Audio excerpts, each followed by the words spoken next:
Hi, and welcome to the Origins Podcast. I'm your host, Lawrence Krauss.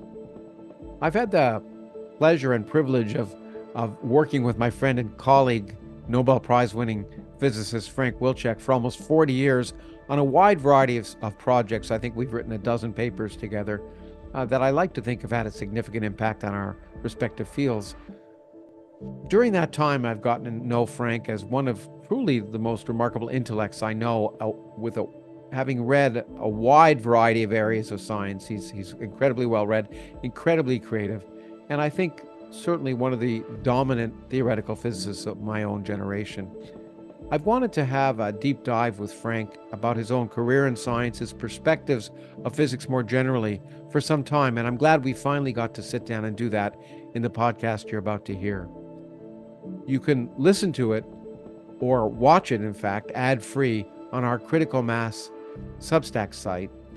If you subscribe to that site, it supports the nonprofit Origins Project Foundation that produces this podcast, and I hope you'll consider supporting the foundation. You can listen to it or watch it as well on our YouTube channel, and subscribe to that channel or listen to it on any podcast site you can go to when you enjoy listening to podcasts on. No matter how you listen to it or watch it, I think you'll be entertained and inspired by listening to Frank, and I hope you enjoy it as much as I did. With no further ado, Frank Wilczek.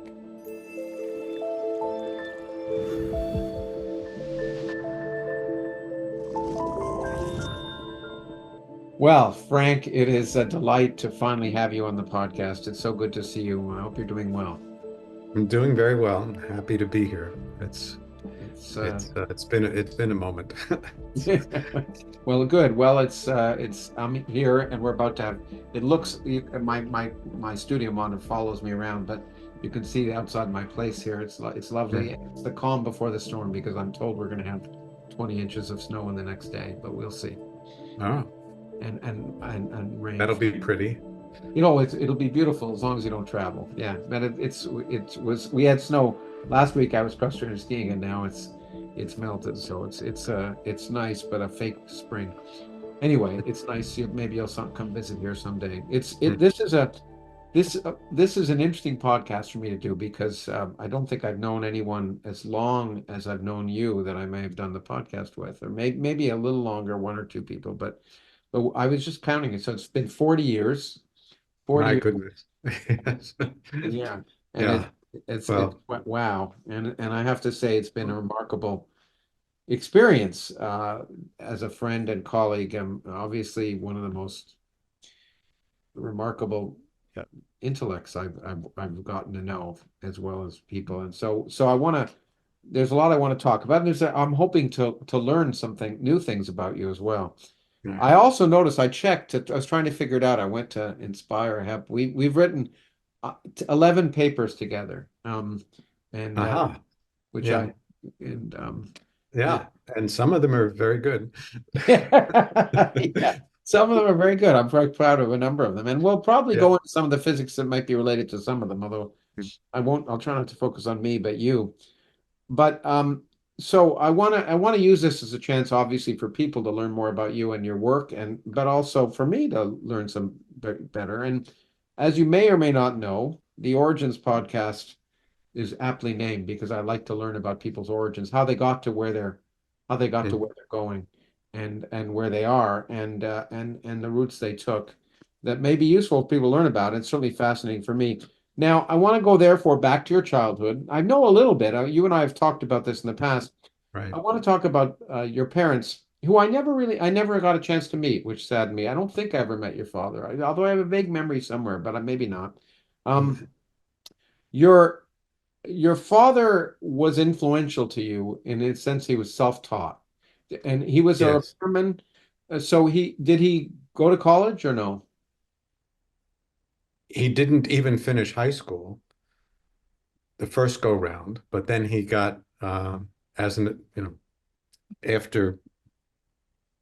having a job and getting married and all that stuff, he returned to school, got his equivalence degree, and took some college also.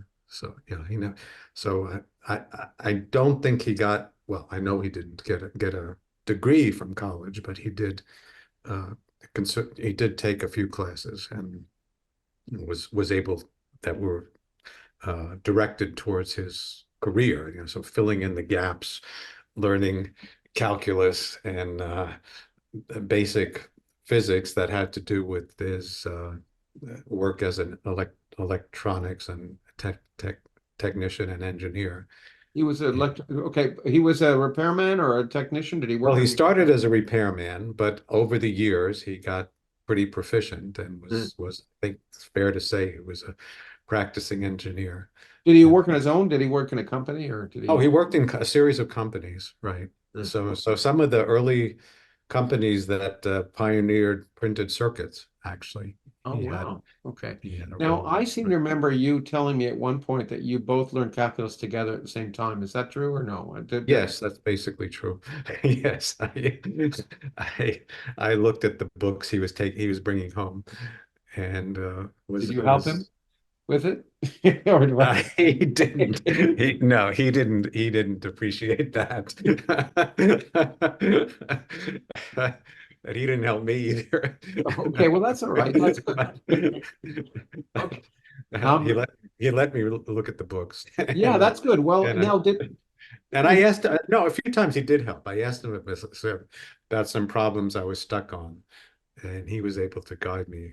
oh, that's great. But yeah. Now, did he encourage? So I knew that, and I knew that that had. I mean, from knowing you in our discussions before, that obviously had an influence on you. But did I assume your interest in science and math happened earlier?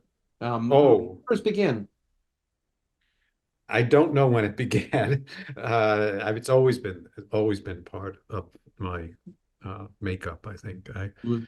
My very earliest memory is of sitting in our kitchen. Uh, I think it was pre-verbal even, really, or very primitive Mhm. mastery of knowledge. But we had a percolator, a coffee percolator that had 7 pieces, big pieces that you could take apart and Good. put back together. And I just did that over and over again. And I remember the feeling of mastery because you had to put them in the right sequence in order that they fit. And that was not easy for me to get a grip on, but then I did, and I was so happy. And that, so I remember and it was like, in a way, it was to me the dawn of my consciousness. It was the first thing I remember, and suddenly I felt that there was a world out there, and I was an agent in the world that could affect it. Oh, So, so that was quite that's something. wow. Yeah, that is interesting. I never heard that. That's fascinating. Yeah. Were your parents around? Did they encourage? Do you remember if it was just you or I mean, obviously you weren't in the kitchen alone if you were a little kid, but Uh, I think my grandmother was there. okay. We lived upstairs, and my Grandparents lived father's downstairs. parents lived downstairs. But I would often wander downstairs, and Oh, that nice. that's What, and your grandparents were immigrants, right? Their first language wasn't English, or yes. My my father's side is from Poland, I assume. Poland, or Yeah. in what's now it's now in Poland. Part of my grandmother's birthplace was part of the Austro-Hungarian Empire at the Certainly. time. Time it was all And my mother's side of the family is from Italy, from from Italy. Oh, Campania interesting. region, Avellino, in Avellino, in a small town outside Avellino. Avellino is notable for being the birthplace of Tony Soprano, also. Oh, okay. Which I remember you used to love The Sopranos too. I remember you used to watch it. But Yes. I never okay. Anyway, well that's it. Now, did they speak English? I mean, obviously they spoke Oh, English. yes. Did Yes, you ever they speak spoke any English, but although on yeah. the Italian side of the family, not great English. It was heavily accented. And Oh, only marginally grammatical, but they did speak English and You, in a comprehensible way.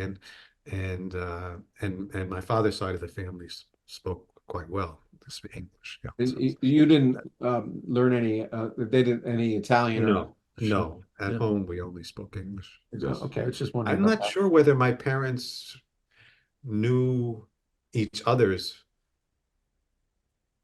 Parents' language. Yeah.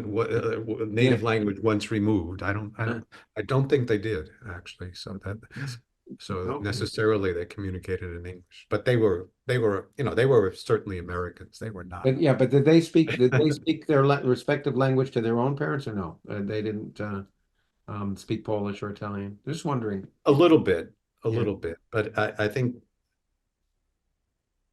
well, this is pretty hazy in my memory, but my impression is that when I was really young, they did more, but over the years, less and Yeah. less. Did your grandparents have any other influence? I wasn't going to ask about your grandparents, but since they lived close by, they probably weren't educated. Did your Well, grandmother have an influence? yeah, they were influenced in the sense that they were the Yeah. rock on which the family was built, and Yeah. we would see them frequently and felt very rooted there. And I think that meant a lot, especially to my mother. Mhm. Uh, the only grandparent that I really had a relationship with, I felt that influenced me, was my paternal grandmother, Mhm. who was educated. She was trained to be a teacher in Uh-huh. Poland, but Uh-huh. or Austro-Hungarian Empire, Yeah. but Yeah. when, Yeah. uh, but her uh, trajectory was interrupted by World War One, and that she emigrated to the United States, and none of her training was useful, so Yeah. she uh, just took odd jobs and things. So, but uh, she loved to play cards and games, and I really enjoyed her. Yeah. So Oh, that's wonderful. yeah, Well, I'm again one of my and earliest she was memories. very encouraging. Yeah, and she was the Encouraging only of one you who to. was really interested in school. Well, I was going to say, I want to get, well, I'm jumping around. I was thinking about Yeah. books as well. I know you have a love of books as I do, but I know you have a great love of books. And, and I think that's an important thing for young people. And I wondered who encouraged the reading. Did your grandmother encourage that at all or no? Or was your mother or father? Just give It us was some. mainly my mother and father, but my paternal grandmother, one of her charms is that she approved of everything I did. She was just so, oh, Frankie reads, reads so much. Isn't that great? And he's doing Yeah, well in school. Isn't that great? And that's important. but but Unconditional support. yeah. Yeah. So she was. I think I blurted out she would be enthusiastic about anything I did, and that's probably true, but I think she was especially enthusiastic about academic pursuits because that's where she came from in some sense. Yeah, she came from it. I didn't know Yeah. if you had any, that's interesting. I didn't think either your parents had any academic background, but having a grandmother who did was interesting. The other thing that you said that struck a chord is one of the first things I remember about you once we became friends and I got to know you, your family and spend time with you is love of puzzles and games. Yeah. Um, and which I think is wonderful. I love that you love to play games with your kids, which to me Yes. was something that meant a lot, and I wanted to emulate when I had kids. But did that so that that arose initially out of your grandmother, that love of puzzles and games, you think? No, it was just well, I mean, she didn't certainly didn't discourage it, Yeah, but at all. But and in fact, she also and it may have come from her in the sense of genetics, yeah. but But you I didn't need to be encouraged. okay, you It like was just puzzles and games something I already. loved to do, always. Because card game, she loved card games especially. Uh, Someday I'll show you my yes, magic tricks, by the way. I become pinochle, proficient yeah. in that. But Uh, But anyway, okay. What about your mother? What was her background and what did she do? I don't know so much about her. Well, she was a traditional Stay-at-home mom. woman of the era, kind of Yeah. a very family oriented, uh, how what you call a housewife, but she had done very well in school, but just and but after working briefly at a bank as a teller or something, she just got married, and Did she that was her graduate high life. school? Did she? She did graduate high school, right? And she went to Catholic schools, Uh-huh. which she hated. She hated the nuns were apparent, the nuns were Yeah, so, yeah. difficult people apparently. Uh, I assume that was one of the reasons you went to a public school. well, yeah, I mean the public schools were good, and there's no need to do anything else. And yeah, I don't, I think my mother would have been vehemently opposed to my going to a Catholic school after her experience, and my father too, because my father I think was very uh, suspicious of religion, I would say. Okay.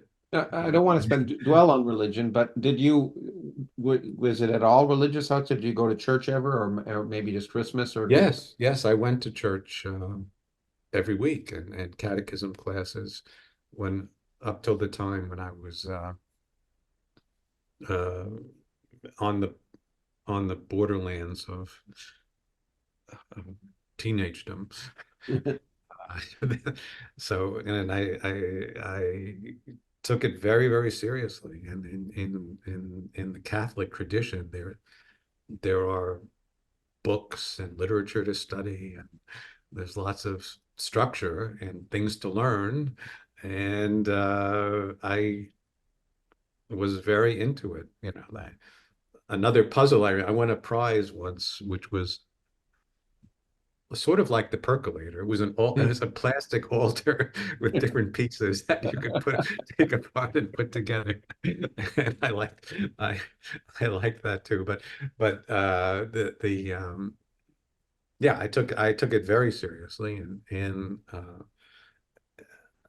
I even thought to myself that I might want to become a priest. That sort of life of contemplation Yeah, it was sort of a monk-like life, appealed to contemplative me, and reading. dedication to some higher Yeah. calling.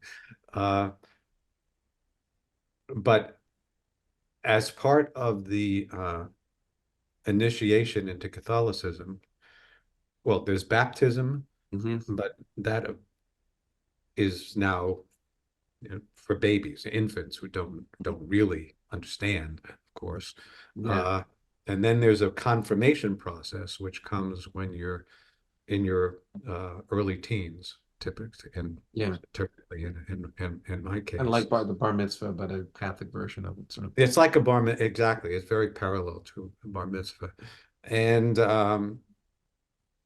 the in preparation for that, it's a sacrament. So Hmm. in preparation for that, um, there was a retreat where we were properly drilled Yeah. in what the faith meant. It was a very intensified version of the catechism classes that we Hmm.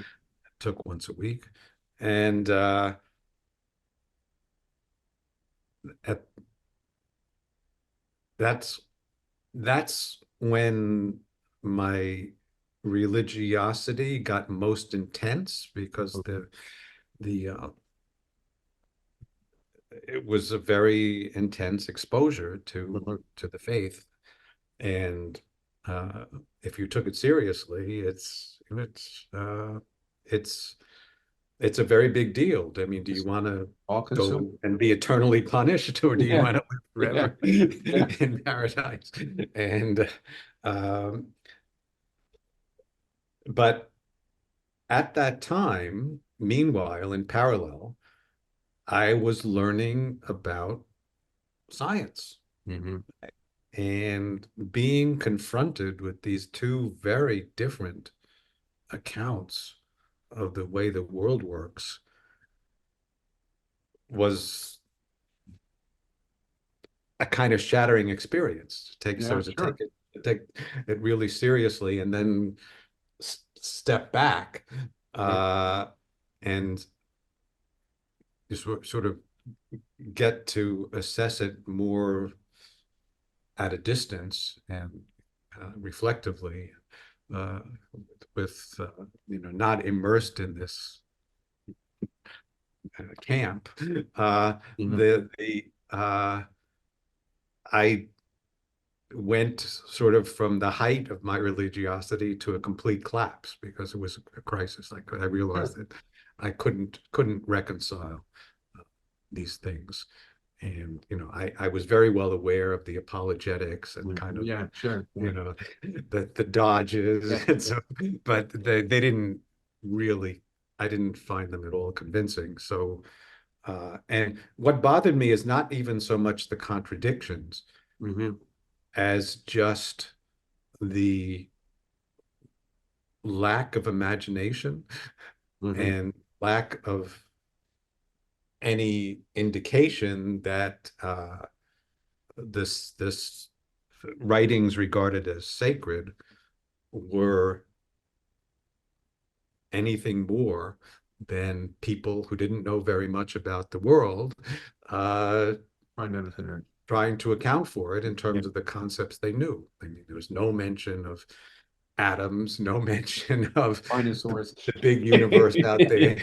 No necessarily no mention of dinosaurs. A lot. There's just it was this very parochial thing with an obsession about Middle Eastern real estate and rules about sexuality and ritual that just when you put that beside the scientific account of the world and the marvelous, surprising things that it opens up and that supports critical thinking and testing. So it's not, you're not apologizing, you're not getting to a preordained place. You're trying to do your best to really understand things in an honest way. And even when you think you've reached an understanding, you keep challenging it. That was a very different point of view, and one which I found much more impressive, much more congenial, and it just soured me on the other approach. Well, it's a beautiful actually description of the contrast between the sort of scientific process and at least the formal religious one. But let me ask you also, was that an existential crisis for you? Did you get depressed or feel guilty that or was it just easy to dispense with in some once you recognized that you couldn't accept it? I asked this. Well, it wasn't. I have to put myself back in that time. It's been a while. As I remember, I was very comfortable with the decision. After maybe a few hours, maybe a few days of real crisis, this is just like the devil leaning over your shoulder and telling you this stuff, and you're gonna regret it, and for a long time. but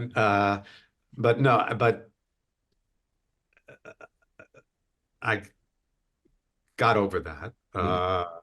And really what took me longer to come to terms with was how to break it to my family. I was wondering what exactly and for my parents, I don't think it was either surprising or upsetting. They were not really themselves believers in a sense. They were cultural participants in a community, and really they were, I think, mostly in it for my benefit and my brother's benefit, to say, so that we could be part of this community. And of course, my grandparents, especially my mother's side, for them it was much more serious. They came from the old world, and where the whole culture was built around the church. So for them, I don't think the dogmas were that important, but the identity was very important. So I decided that I would, I was very comfortable with my own decision, but I wouldn't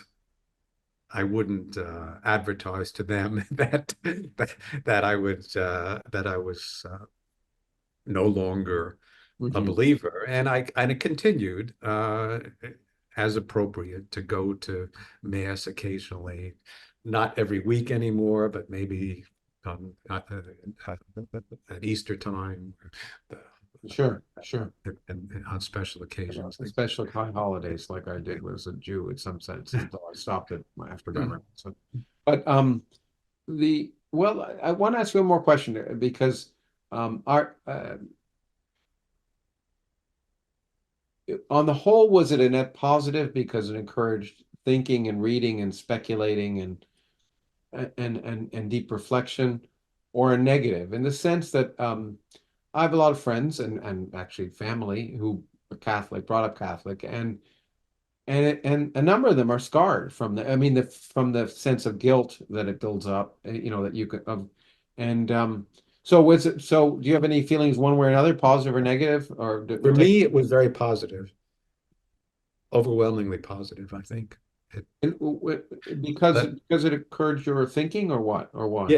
Yes, and it encouraged me to think that there are hidden meanings to the world that you could find out by thinking about it, and going through this crisis was a strengthening experience. There's an example of hormesis: whatever doesn't kill you makes you stronger. Yeah. Well, no, and it's being able to change ideas radically when it's appropriate, and also to just be able to imagine changing, even if you don't change. To have that kind of tool, I think was very important. So for me, it was very positive, but I could understand how for other people in other circumstances, it might be much more difficult and might leave lasting. Well, it's hard to sometimes overcome things that you don't learn with your head, but your gut kind of, when you're a kid, and it's hard to give up later on. Well, and also I think if my parents had been more deeply embedded in the community, and if I was more deeply embedded in the community, it could have gotten very uncomfortable. Yeah, it wasn't.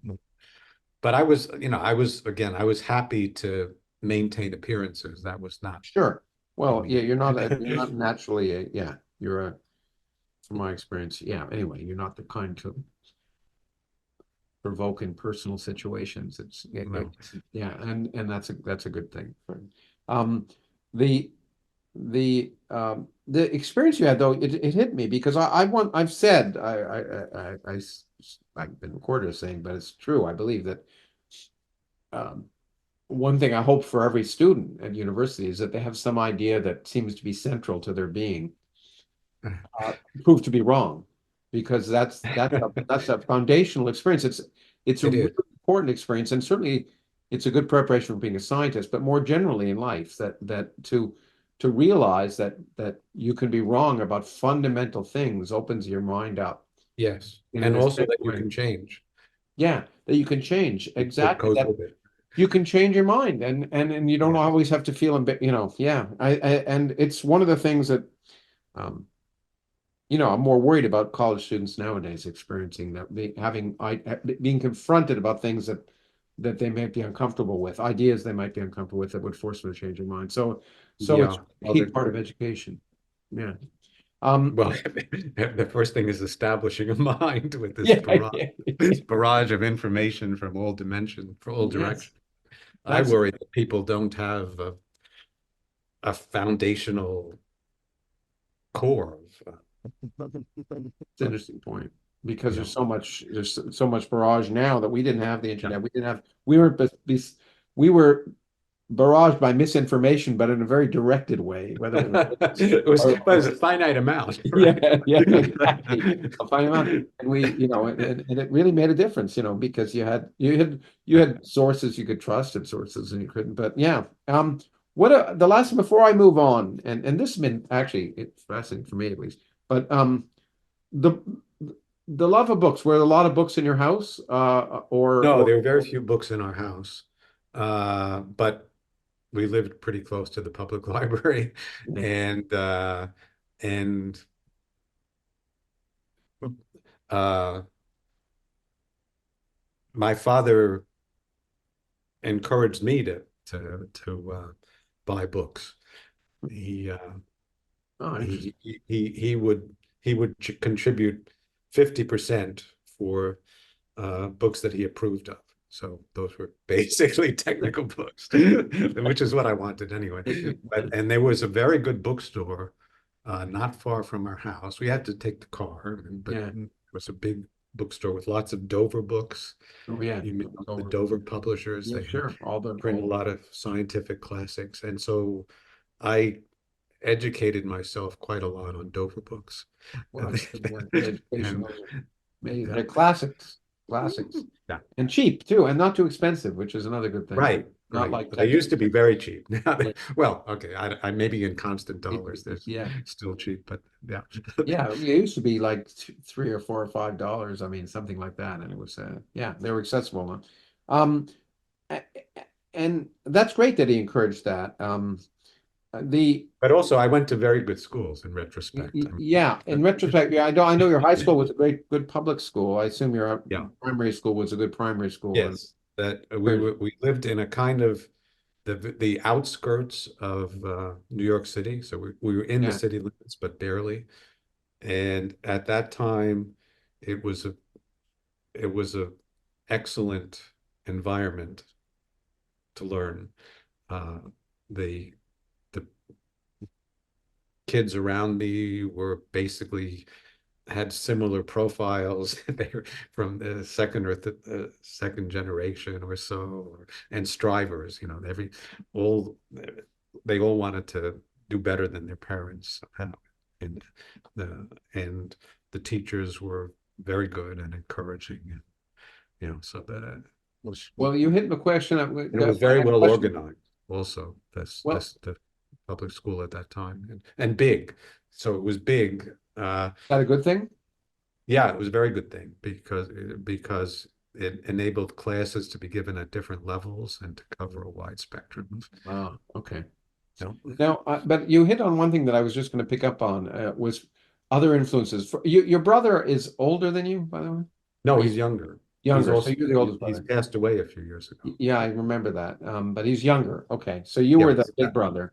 So you Yeah, were more of an he's influence on him. significantly younger, like 5.5 years. So we were not really in sync. Yeah. But it's But you were more of an influence on him than vice versa. Is that what I was thinking about? I think that's fair to say. But Yeah. but But what about he peers? was more influenced by his friends than by me also. Yeah, Anyway. well, it happens for most kids, I think. And now let's talk about friends. So it was neat that you surrounded. One of the things you mentioned, you're surrounded by people who all wanted to do better than their parents. So you were surrounded by strivers or motivators, sometimes. And well, even more, their parents wanted them to do better than Yeah, well, it's their a parents. traditional thing. I think it was a traditional Right. characteristic of our era. We're both the same era, and you're 3 years older than me. Um, uh, but what about peers? Did you have like I remember Yeah, the I case had of my two love of science. classes. I had a few friends who shared Yeah, that. I had some very close friends all along, a small number. They changed over time, but Yeah.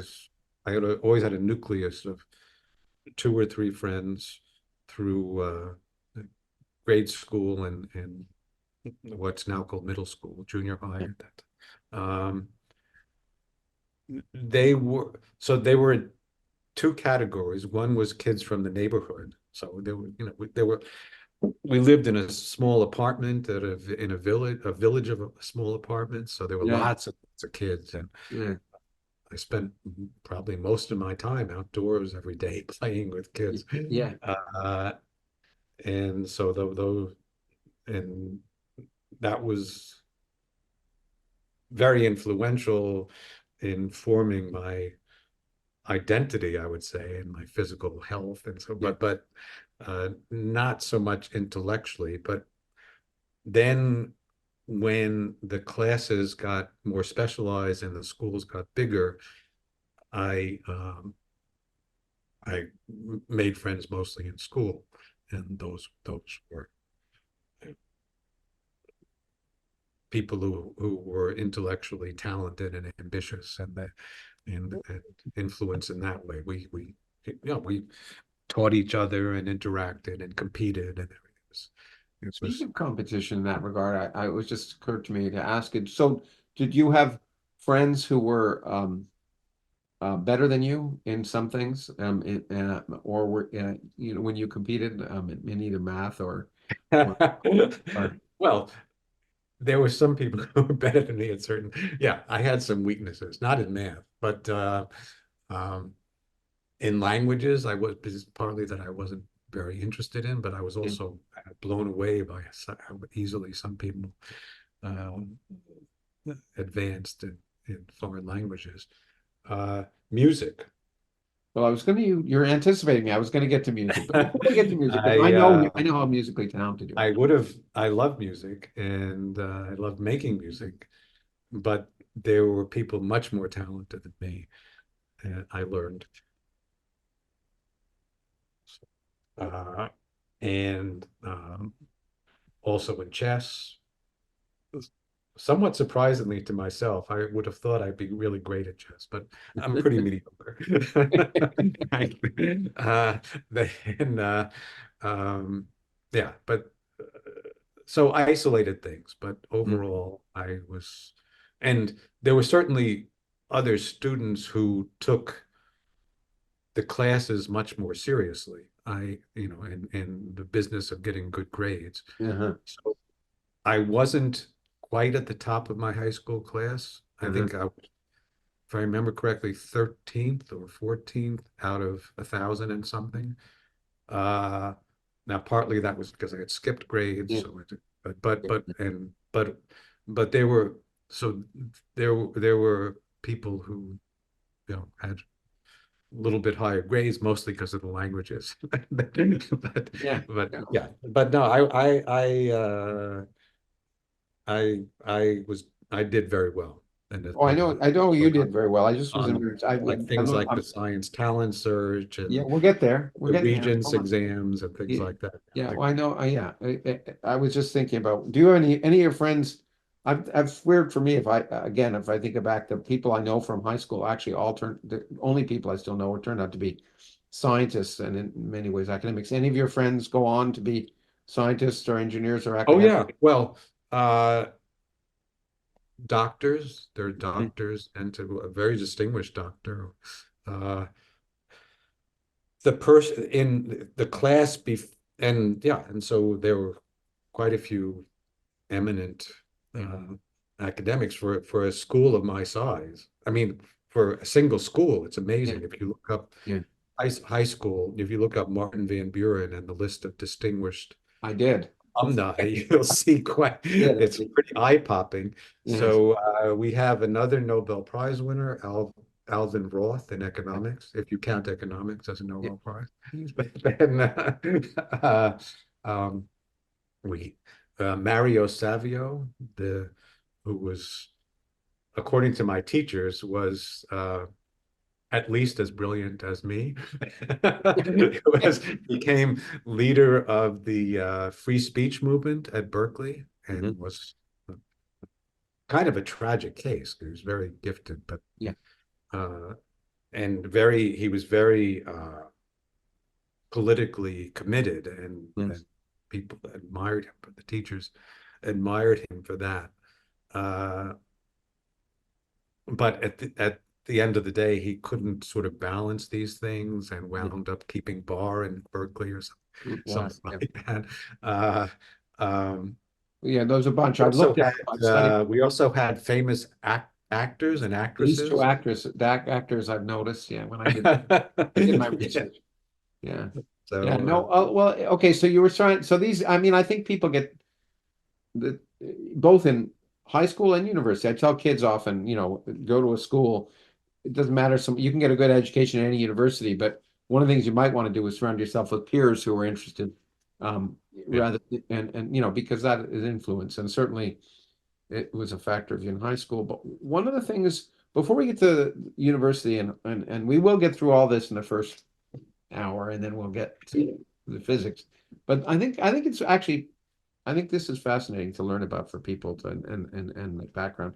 One thing I didn't know, uh, and I found in Wikipedia, which I am partly suspicious of, but uh, was it said your parents found out you were exceptional by an IQ test. So I Yes. knew that you obviously did extremely well, and we'll get there at a young age. But I didn't realize it was sort of that either you recognized, other than doing very well in school, that somehow you might have a very good intellect in that sense. So did that impact? So apparently there was an IQ test, and did that affect your parents and what they want or expected? Oh, it had a big effect, I think. The reason that we got to know, well, IQ tests were administered in the school Yeah, sure. Same with me. regularly. And the teachers were recommending to my parents that they send me to a special school, not Yeah. so that's the reason why we got Sure. to know about this. And I think that had a big effect on my parents we didn't, of course, we didn't go to didn't take them up on that, which thank goodness we didn't actually. But I think I could see that they looked at me in a different way from then on. They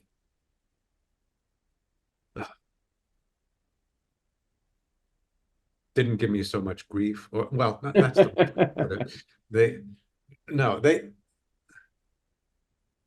they talked to me more as an adult. I mean, more more with mature way, expecting more from your responses. Yeah, respecting more from me, and also so instead of punishing me by discipline, physical discipline, which was still a thing at that time, or by removing some privileges, they would just try to shame me, which worked very well. Yeah, it's hard to articulate exactly the change. It was a very noticeable change in the atmosphere around the house. And also I noticed the teachers, they all knew about this. And so they kind of made allowances for me. If I wasn't paying attention, they said, well, that's Frank. Oh wow, that's a nice. In some classes, they just said, go to the back room. Don't go to the back of the room. Don't make trouble. But here you can read this on your own. Right. That's nice to be. A lot of this is it's fulfilling expectations or not having poor ones. So it's nice to get it's nice to have that kind of expectation. It's interesting. That's intriguing. So they cut me a bit of slack. And so, that's wonderful. Never happened in my school. In my school, the teacher, we were administered IQ tests, but not.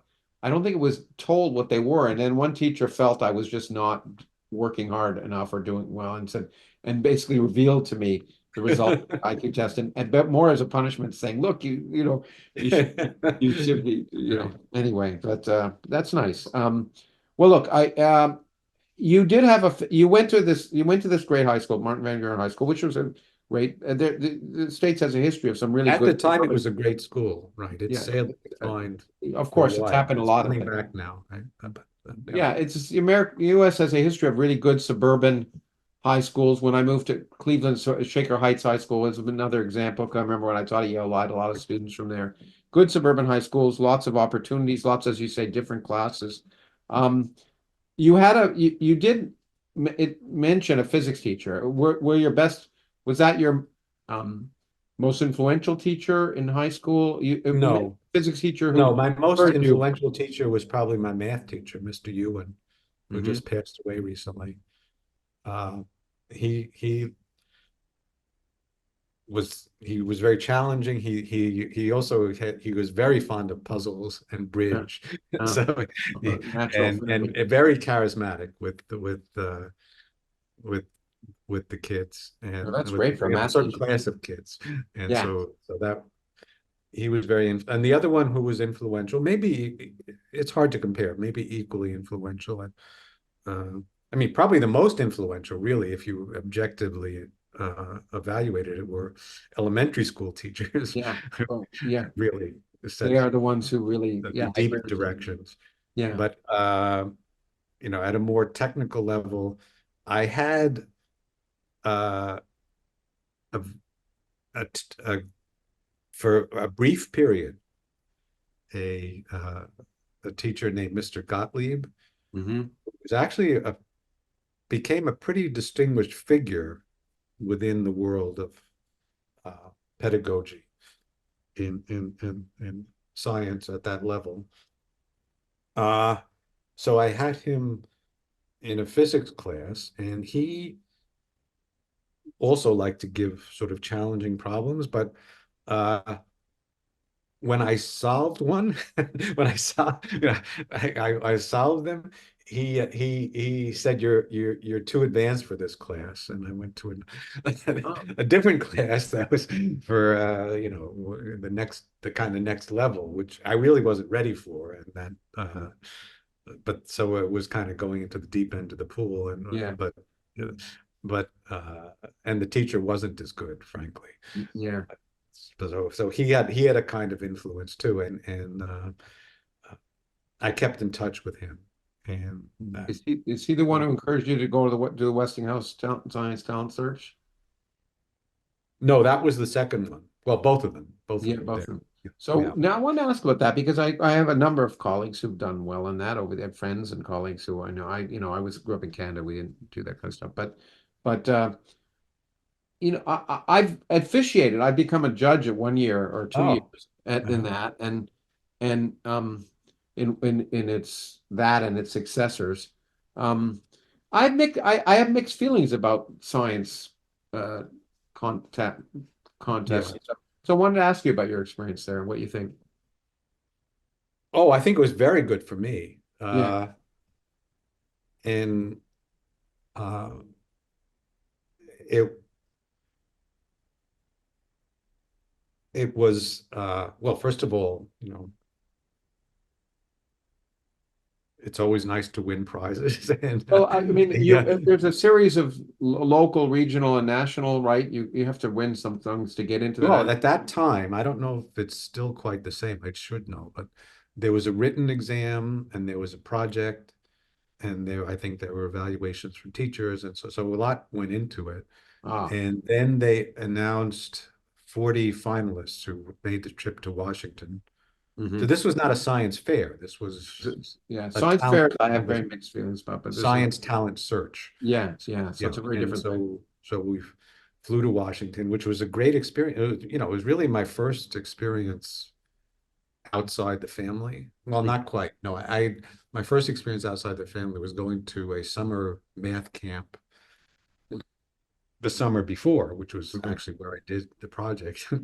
But um, it was it was a very inspiring experience to go to Washington, to take an airplane, Yeah.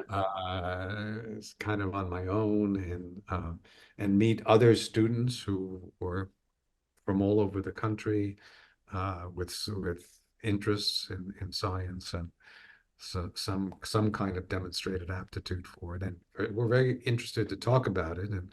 Uh, and I met Glenn Seaborg at that Oh, yeah. time, who was a Nobel Prize winner. I was just in awe of this, Great. and but also just to interact with the students and also the other judges uh, besides Seaborg, and sort of to be suddenly to be taken seriously, not as a student, but as someone who might actually contribute. That sort of planted a seed. I didn't fully realize it at the time, but and then I won fourth prize. That was very exciting, and that I think helped me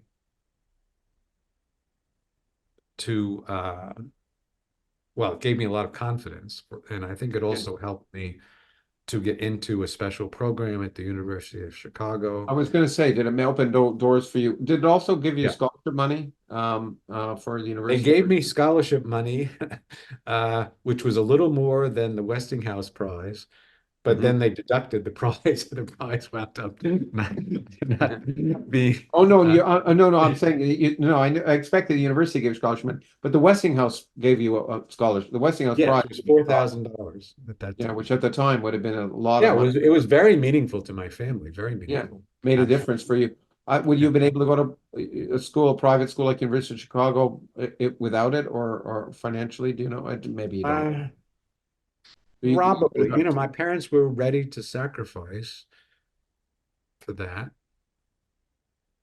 And they could have sacrificed a little bit more, I guess, if necessary. And then maybe the university would have come up with fuller support as it was. I don't have to say I don't really remember the details of this, but I think I had a full scholarship, but that did not cover. It covered tuition. It didn't cover not room and board. expenses. Yeah. Okay, so it's worth mentioning that what the science sound search project you did was math. You'd gone to a math camp. Math. You won a prize for your math work. It was in group theory, as I recall. Yeah. And then you did a math degree at University of Chicago. Is that right? Yes. Good math. So math was initially your clear interest. I mean, central. Yeah, yes. Well, yes and no. I mean, yes, it was, and I learned a lot of math, but I didn't aspire to be a pure mathematician for two reasons. I mean, first of all, I found the applications of mathematics more fascinating and kind of magical than in pure mathematics. I didn't know why people wanted to do one thing rather than another. Why is it important to calculate the higher homotopy groups of spheres as opposed to doing the cobordism of spheres? I don't or proving things about number theory. You can go any direction. And I think partly because of that,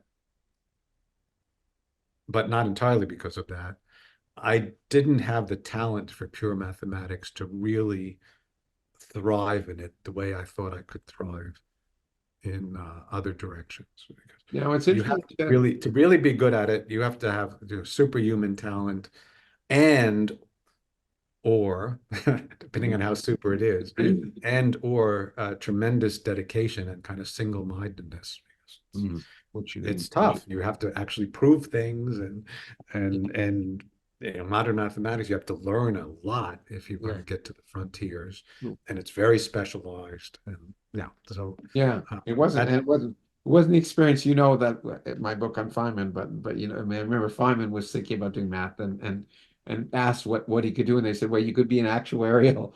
And he said, well, that's not what I want to do. I guess I didn't want to do math, so he generally chose physics. But he thought that for him, it was the bad advice he got about what a mathematician would be able to do. Yeah. So anyway, I loved and do love the kind of symbol manipulation and logical thinking that go with mathematics, and the building of structures, accumulation of technique. Well, these things, it's marvelous, but I really had in mind I wanted to use it for something.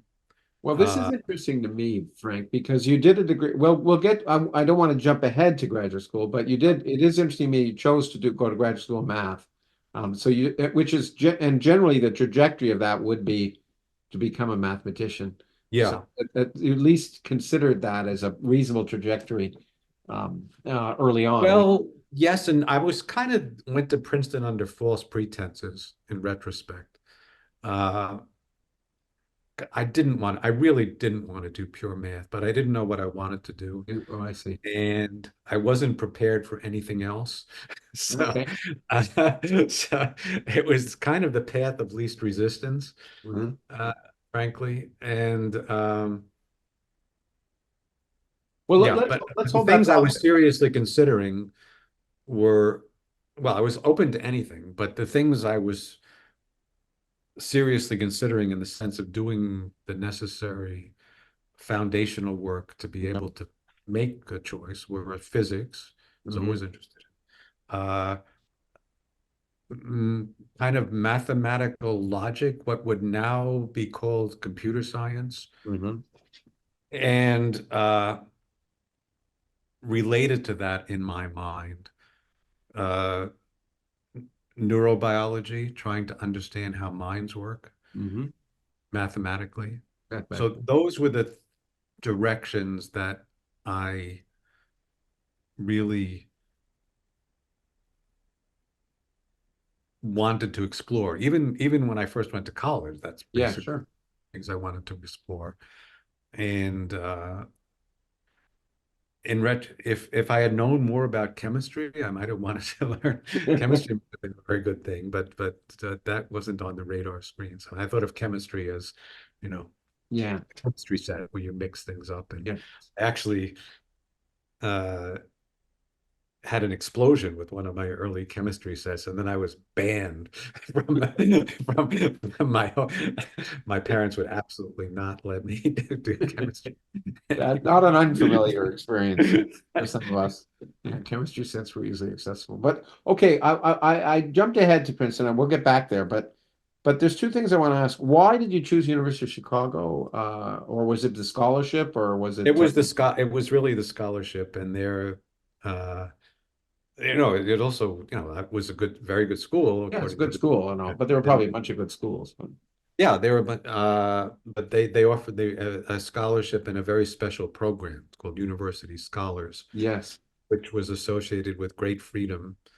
And I'm not sure this went into my thought processes at the time, but what I uh, when I got there, I found out that this was an added feature, I guess, which was that when you I probably knew about this, but when you get there, you take a series of exams to see at what level you should start. Mhm.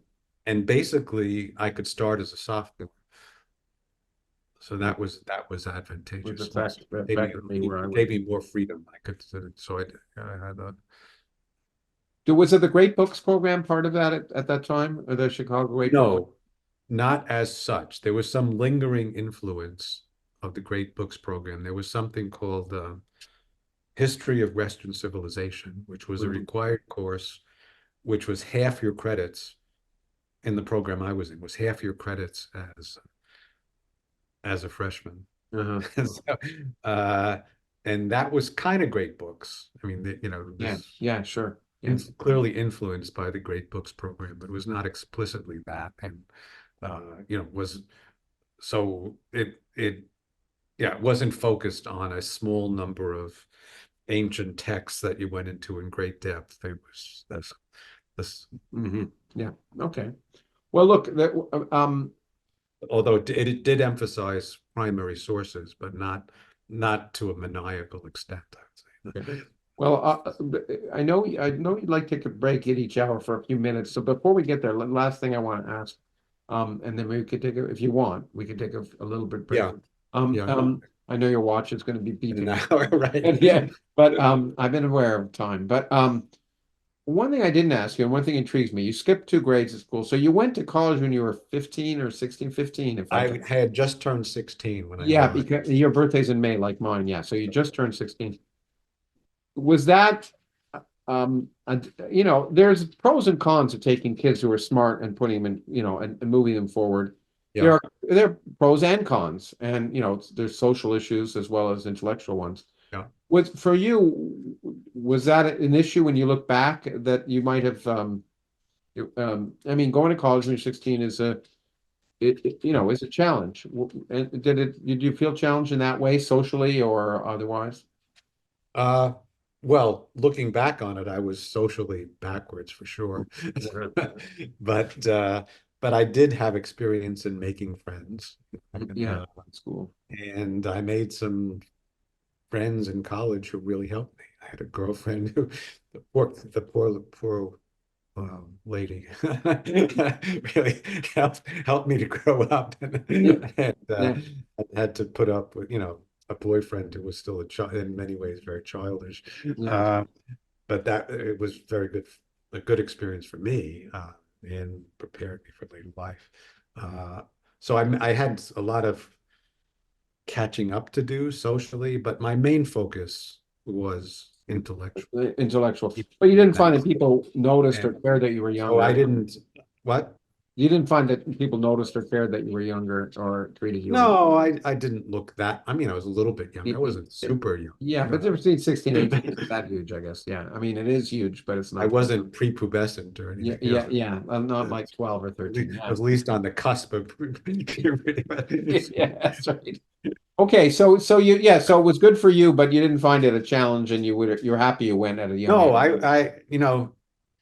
if I were a different kind of more socially oriented person, Mm, I might have found it very uncomfortable to be a little bit of an oddball. But as it was, no didn't bother problem. me at all. We were talking about math and physics and thinking about doing other things. At Chicago, you had a class from Peter Freund, if I'm right, Yes. and that was quite influential in your thinking. Yes. Tell He me about uh he taught it. This was my last semester at the University of Chicago when the campus was disrupted by demonstrations about the invasion of Cambodia. Oh, yeah, it's 1972 or Also, something. 1970. 70, 92, what am I talking? 72 is where, yeah, And everywhere. that Mhm. and basically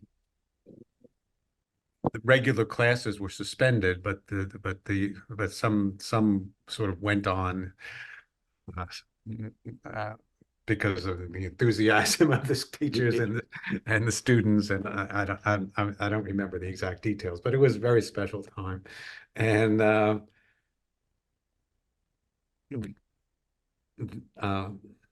he taught a course about symmetry in physics, Mhm. Peter Freund. Yeah. Uh, and I just loved it because this was kind of where the magic happens, where there was group theory and Yeah. group representations Yeah. and SU3 and SU2 and rotations and also the discrete symmetries. And then he talked about SU6 even at that time, which Wow. was kind of an extension of Yeah. uh, flavor SU3, which was uh, and putting together spin and flavor in modern language. And he was very enthusiastic. He's a very charismatic, energetic uh, person, and it is who just loved the subject and conveyed that kind of enthusiasm. So the combination of the material and his presentation, and it was something I was ready for, I think, and to see Mhm. this confrontation of beautiful mathematics with physical reality. And also uh, the idea that it wasn't finished. Some of these things didn't quite work. SU3 was Yeah. approximate, the flavor symmetry. SU6 was even more approximate, and yet it was useful. And the parity was broken, of course, and time. So this whole idea that you could have approximate symmetries, that there was still work to be done, somehow that was very appealing to me. Uh, Yeah. so at that time, that kind of tipped the balance toward physics, although I didn't immediately take the plunge. I wasn't, if I, what, because operationally it would have been very difficult. The, I hadn't fulfilled the requirements to Yeah, I was going to say, get you a didn't really physics get, degree. I did you hadn't take any done any physics classes? laboratory work. You had What's no that? laboratory work. Okay. Essentially none. That's right. And that was one reason I majored in math, because I just So to avoid it. Me too. I did a degree in math as avoid it, well, because right? it Because reduced the, not because I didn't like it, although I sort of got frustrated sometimes because, was using the student labs, the equipment wasn't always first rate and it didn't always work as advertised. But just it was very time consuming. And yeah, there was so much that I felt I wanted to learn, and I was having so much yeah. fun doing more playful things that it just I didn't want to do that. And uh, it wasn't a practical possibility. And then, once that course was over, uh, I kind of relaxed back into this state of uncertainty about different possible directions. But a seed had been planted in retrospect. In retrospect, yeah, you thought about it afterwards, and Right. it was certainly prescient when you look at the symmetry in physics and the work you Yeah, later no, done. that was a very fortunate thing to have learned at Yeah, the yeah, at that time, that's why I would love to have had such a course. Yeah, like a little bit of, but and and then and then Princeton, as you say, was in some sense a path of least tradition. Before you talk about Princeton, I have to admit I hadn't put two and two together. So you really were you in Chicago in 1968? I mean, this was a, I mean, did all, there was Yeah, a, so did that, I mean, that was a dramatic time in the history of the United States. And certainly yes, as a young person, I mean, Chicago was an epicenter for political yes, it was. revolution. Did that impact on Well, you? I stayed away from politics, Yeah, uh, not because I wasn't interested, and I was very sympathetic to the kind of leftist movements at that time, yeah. uh, and certainly the anti-war movement. In fact, I was subject to the draft. I was totally exposed. Oh, oh, Fortunately, I drew a very high number. Um, so the uh, but I realized that I could get in trouble that way, and I really didn't want to disappoint my parents, is what it came down to. ah, I didn't, and of course, I liked I liked the studies and yeah, that kind of thing. Uh, so, so kept to that, but quite a few of my friends did not. Some of them became weathermen, the okay. SDS. Sure, I was wondering about that. And yes, I wasn't close to any of the famous weather people, but sort of one step removed. And quite a few of my friends got uh, disciplined, suspended for different amounts of time for occupying the administration building, things like that. When you stayed away from there, but for the I, grace of I God, kept I kept the distance from that yeah, because I was very sensitive about, well, that the university had given me so much support, and then my parents were so invested in my success that, yes, I didn't want to let people down that's that way. sweet. That's good because there, but for the grace of God, you could have been Mario Savio. I mean, you could have been, Yes, exactly. yeah, Yeah, could have happened. Could yeah. have happened. And okay, and so let's move to Princeton. I think I may have asked you this once, but I don't remember the answer. But so it was a path of least resistance. Was it also just also romantic because Einstein had been there lived in Princeton or what? Why Princeton? Well, yes, actually, um Einstein was a big hero and role Yeah, model. And sure. I had romantic images, especially of the Institute for Advanced Study. That's where I wanted to be. I wanted Yeah, to be like Hal. yeah, And the and just do research. That was my ideal life. Yeah, absolutely. You had a dimension. And it, I knew it didn't necessarily have to be based in Princeton, but that was certainly a model for it. And so I was very pleased to go back to go there. Did you apply to other schools? Yeah, yeah. Did you get into them all? At graduate school, I think so. Yeah. I applied to, I didn't apply to very many. I applied to Harvard and Princeton and Chicago, if I remember, and that's all. And you got and you chose Princeton over Harvard because of the kind of monastic, or maybe the romantic. Yes. Yeah. Well, also, I took to academic advisors at Chicago, and they recommended that. Well, the And mathematics department at Princeton is very good, but Harvard had a damn good mathematics department too. So it's yeah, it did. So Yeah. it wasn't how should I say, it wasn't trivial to make that decision, but it wasn't completely arbitrary or just some romantic Well, vision. you got to fulfill your. I don't want to dwell on that. Maybe we'll see later on. But of course, you did get to fulfill that childhood dream, not just being at the Institute of Advanced Study, but living in Einstein's house, which Yeah. So Yes. box got checked. Check. Um.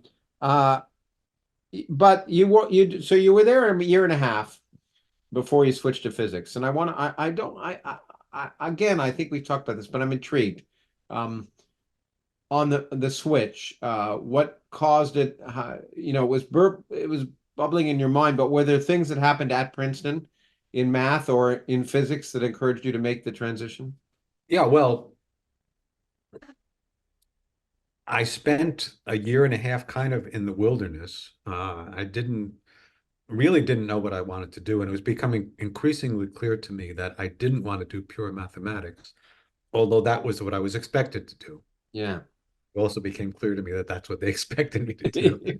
Uh, So it was a little problematic, but I persisted. I was quite worried because at that point I thought, oh my gosh, after all this, I am going to disappoint my parents. I don't know, here I am finally in the big leagues, and not prepared for it, not mature, whatever. And but I persisted. I didn't want to. I really was not comfortable with the prospect of becoming a pure mathematician, and especially not with the prospect of becoming kind of a second-rate pure mathematician. It just didn't appeal to me. That would have really been the path of least resistance. Yeah. But so I was looking around. I went to all kinds of seminars and colloquia in other departments. And the easiest one to go to was the physics building, the physics department, because it was right next door. And the physics and math were in a common structure, the find all. And so it was, very easy to just wander over there. And I was very fortunate in that very exciting things were happening in physics at that time that used the kind of mathematics that I knew very well. And I met some very remarkable people. Although I didn't really form any kind of personal relationship, Ken Wilson was visiting, and he gave lectures about his shiny new idea, the renormalization group. Yeah. And that was very interesting to learn about. And his clearly, people were he was this strange, visionary, really inspiring Was that? role model. and, and then, of course, David Gross, who was a young, I mean, didn't necessarily seem super young to me at the time, but it was clearly, compared to other faculty members, was very young, Yeah. and very charismatic, very driven, Very and driven. and I've and he was teaching the class in quantum field theory, so I sat in on that. There were only 3 students, so we got to. It was very Only 3 students. That's interesting. yeah. That's surprising at that time. Theoretical, for some reason, theoretical particle physics at that time was at a local minimum. There were very few students Interesting. pursuing.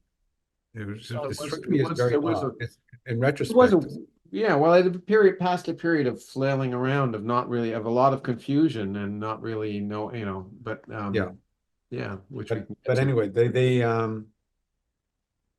so I took that course and I really enjoyed it, and got to with David, we kind of did form a one-to-one person relationship right away.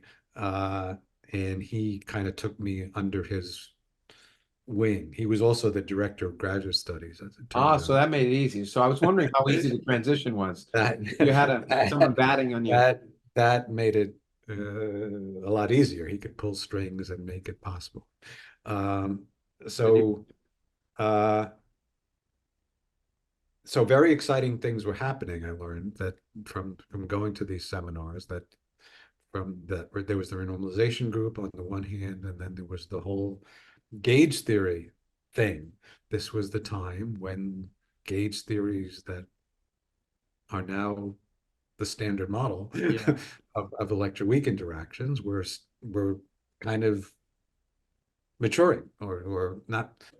Yeah, I kind of, this was the time when they really got credible. I mean, the and popular, but they weren't extremely well known at Princeton at all. I mean, so you know, I think, even though I was a graduate student, I think, and not in physics, I think I played a significant role in sort of bringing gauge theory ideas to Princeton.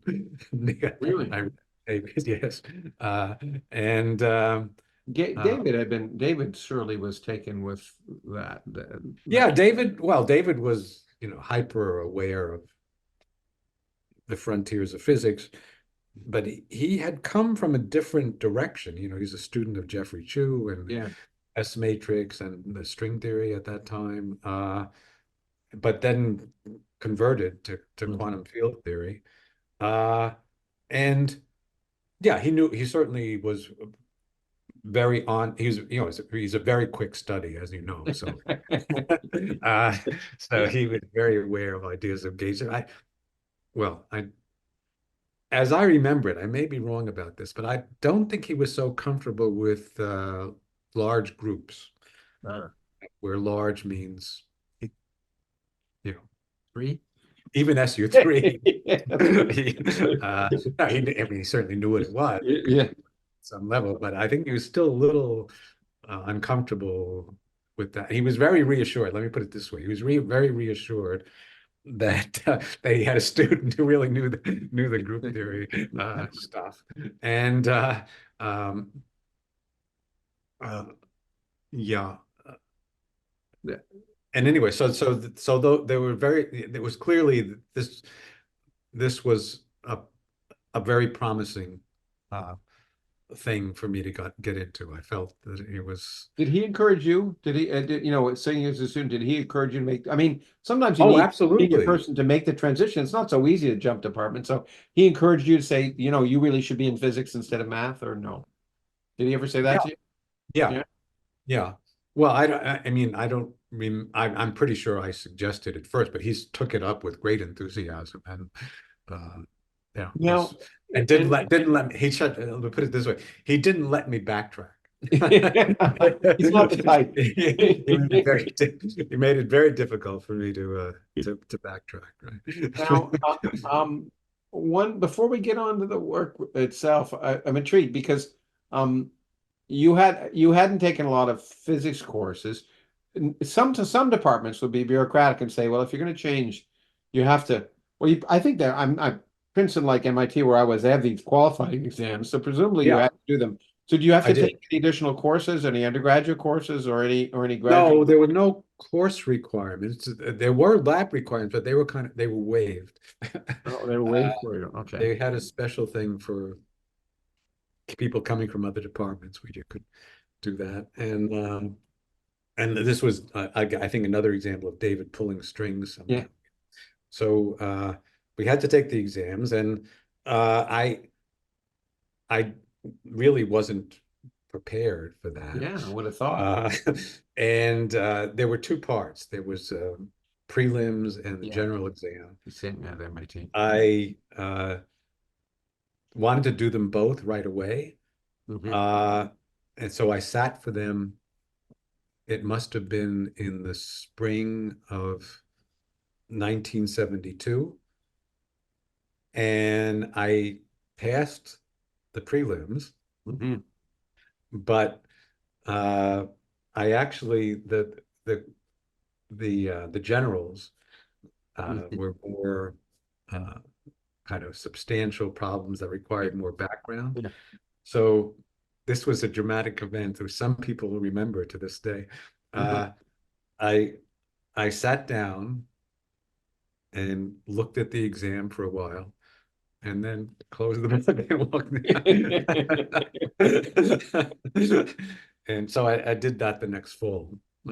Yeah, with I still wasn't as prepared as I should So have you had been. to go through preparing. I mean, that between the spring and the fall, you did some remedial work, presumably. I did, yeah, I did. Well, I did what I felt was just enough to get by, because I really wanted to get on with the research. It's fascinating. It's interesting to me. I mean, that I didn't realize was similar. One of the things I enjoyed about being a PhD, doing my PhD at MIT, is there were no course requirements. You just had to pass the exams.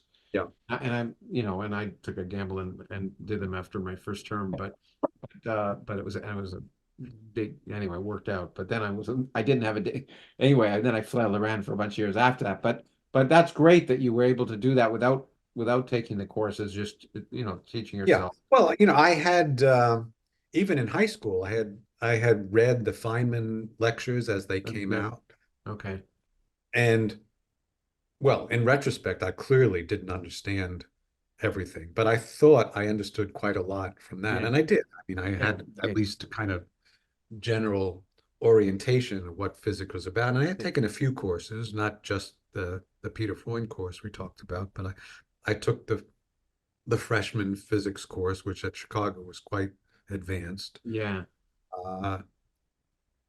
And I may have taken, I think I also took a classical mechanics course, but that was another of these courses that got disrupted. So Yeah.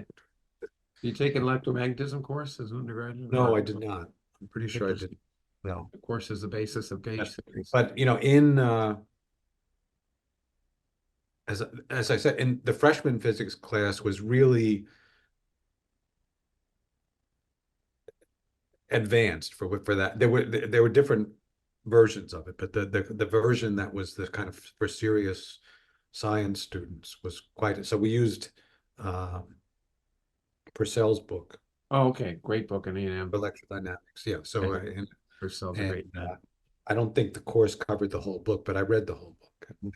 Yeah, yeah. It was a great book. It was a great scientist, a lovely man. I was so lucky to be involved when he was there. Yeah. But I'm going to ask you this question. I know part of the answer because I know one of my great joys of our years of research together is our mutual joy of looking at of sort of entering new fields and learning new things and discovering, first of all, how much is known, and which is amazing, and how the work of endless scientists and on every question you can ask for, but the joy of learning new things. And I've also, as I'm sure you said, I assume you're going to agree, I've told people I learned a lot more physics after my PhD than before. Oh, well, in my case, that's by orders of magnitude. Yes. Yeah, but I was going to ask, did you experience when you became a professor, You must have, but I imagine we all have to some extent. But since you hadn't taken a traditional physics curriculum, and presumably you had to teach it, unless they saved you from teaching major courses. But did you No, find it was that sometimes you're playing catch up, there were areas where you say, yeah, you were assigned to teach a class and you had to learn it? uh, kind of. I of course made a point before I would teach a class of uh, getting familiar with the material, and if it was one of these classes like freshman physics, Yeah. that there are many different parallel Stress classes. stations and yeah. Uh, I made sure that I read the text, that when they were assigned text, I read the text beforehand. Of course, if I didn't get to pick the text, I would read whatever text was recommended. So I did that. But what I didn't have, and where I really did have to do some catching up, was in solving problems, solving the kind of problems you find in mechanics books, especially things rolling on top of other things, and but also electromagnetism. I especially the hardest thing in electromagnetism is the units. So I still have to redo it every time. To this day, I struggle with the. Me too. I remember working together, you and I. We were working on. I met him. What was Axions or better? It was trying to get the units. What is the? Oh man, what a nightmare! Right? Yeah. But now you can just ask ChatGPT. It'll Well, give you an answer, which isn't necessarily right. Exactly. That's what I was going to say. You can ask it, but I wouldn't trust it. That's right. Right. Yeah. But so you. I want to get to Gates theories, but you did scout around it. Maybe knowing David as I do, he was a good judge of talent and not talent,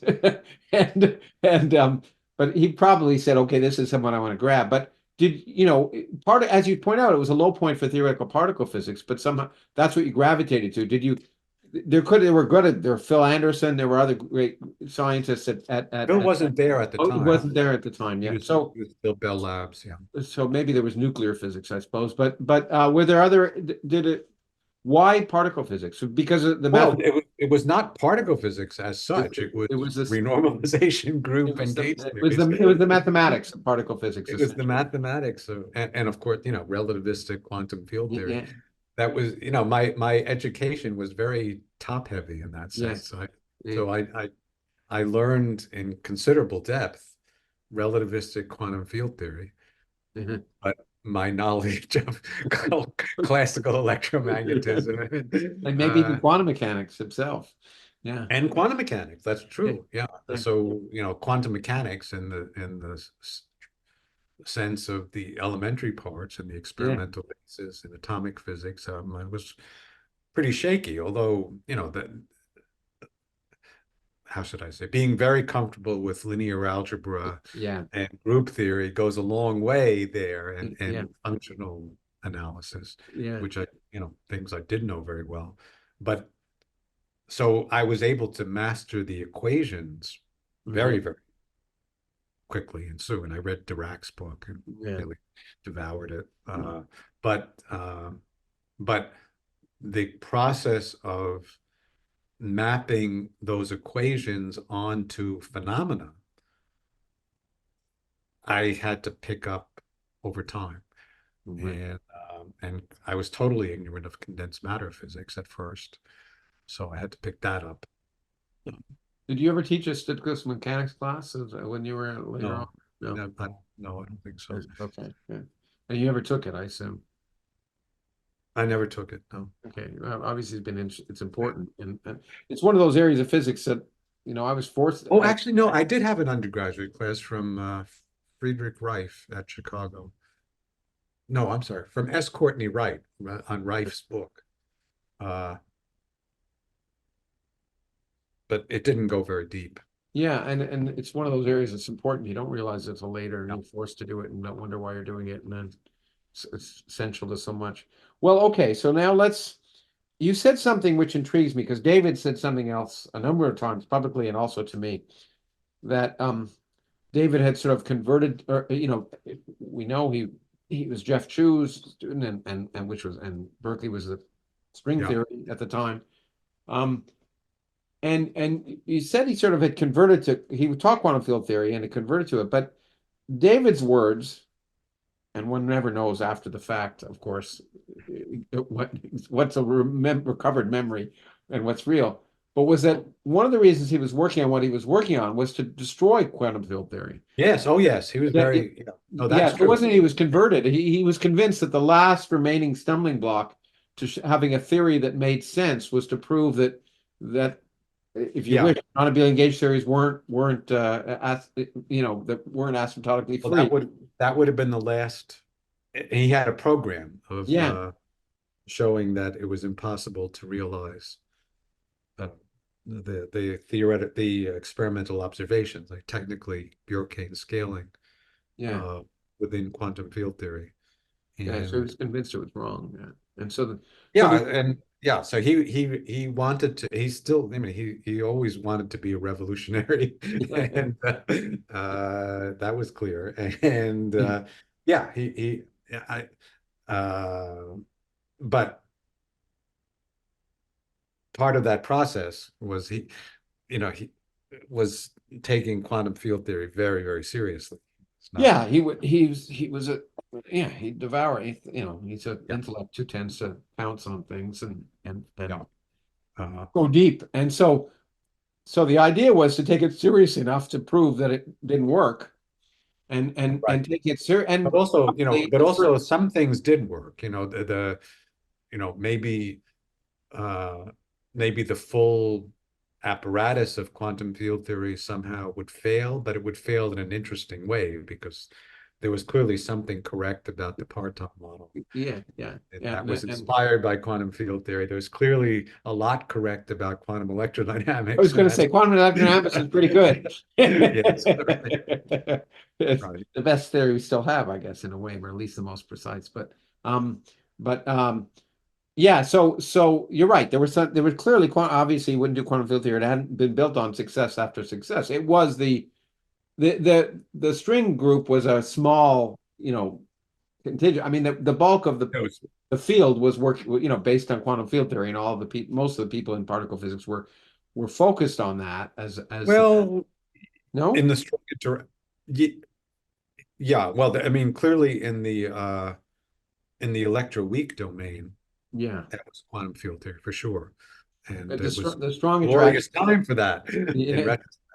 In retrospect, in 1970, when you started, Steve, obviously what is now the standard model, and I know that Steve Weinberg's paper, which came out in 1967, I don't think had a single citation till 1970 or 71. It had very few, that's right. But the work of At Tufts. at Hooft and Veltman, I think, Yeah. really caught people's attention, because they had done something. They proved that They renormalizability. proved it was a theory that made sense. It wasn't just that could take care of the infinities, which was maybe the most glaring problem of quantum field theory.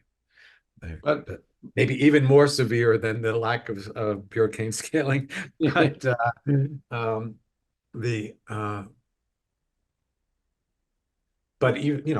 But most people, if I remember correct, and I was kind of an outsider at that point, but most people were tootling along, doing different kinds of phenomenology, not really, how should I say, not the prospect that you would suddenly have a working real theory of the electroweak interactions, let alone quantum chromodynamics, was not in the air, I would say. No, people were going about their business. They didn't, they didn't know that the world was changing. It doesn't know till after it's changed. No, you don't. And it happened very suddenly. And so people were going about their business in different ways, doing phenomenological models of this and that, fitting experimental data. Yeah, and yeah, people were doing what they could do, which is what academics do anyway. I mean, taking the tools they had and trying to apply them. And for most people, Yeah. that's their career. But for many people anyway. But you're right. I think that the 't Hooft development thing, which showed that there's the hope of having a theory, something other than electrodynamics, that might be Right. complete, was And really also that you could apply rigorous mathematical methods to the fundamental interactions and make progress with it. Uh, that it was a kind of change of attitude. it was a change of attitude that you might be able to do that. But There was, but because the groundwork was laid by earlier work on current algebras and things Yeah. which use which serious. people at Princeton had to play a role in as well. Yeah. Yeah. Right. That absolutely. So all that, it's clearer in retrospect, but that was also indicating that there was something very right about quantum field theory. Yeah, and Gell-Mann and working on that as well, and Yeah, right. and but the thing was that I guess my perspective, and you're right.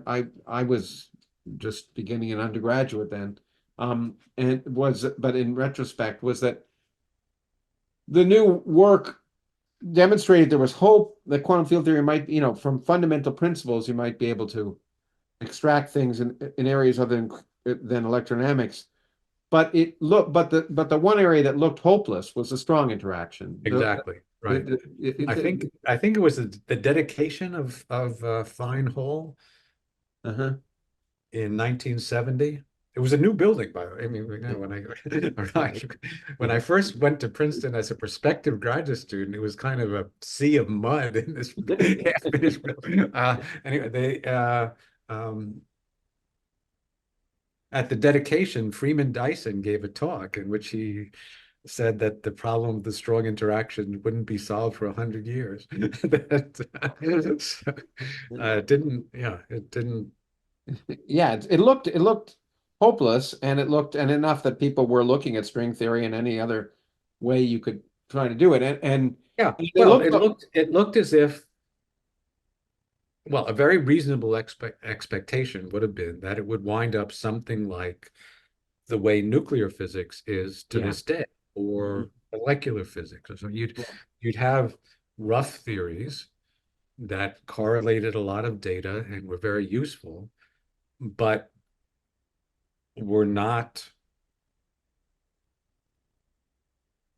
mathematically beautiful or fundamental in a real sense. Or fundamental in the sense that you had equations which were precisely defined and algorithms, and if you could solve them and they gave an answer which disagreed with experiment, you would be upset. As opposed to just, oh well, I have to change this parameter. Yeah, exactly. I mean, yeah, they were falsifiable in that sense, but yeah, okay. And so but as I say, it wasn't David's work at the time wasn't meant to say, well, I really have hope. It was say, if we can show that the strong interaction can't be described by quantum field theory, it'll at least tell us that we're not going down the wrong track and we can focus on other things. Right. And that's where he was when you met him, basically. Is that right? Yeah. And take me through. I mean, I want to talk about a lot of physics, but I think, obviously, since you guys won the Nobel Prize for this, I think it's worth going through this in a little more detail. Take me through the process from your perspective. I've talked to David about it, but in any case, you came in and quickly got up to speed about at least what the problems were and what he wanted to work on. And how did he approach it? And what did you think? And how did you get involved? My first priority at that time was to get a thesis project. That's for sure. And so Not a bad idea. Talked about a lot of things. I actually wanted to work on electroweak interactions because I thought that was more ripe for mathematical exploration, and the gauge theories of those interactions were brand new. people were still experimenting with different kinds of models. The Higgs mechanism looked kind of artificial, Still or does. at least it wasn't obvious that the minimal model was the right Yeah. thing. And so there might be low hanging fruit there. It wasn't clear that you couldn't learn a lot more about the pattern of masses and mixings and things by imposing additional symmetries or somehow understanding things better. There were a lot of processes to be calculated. Okay, but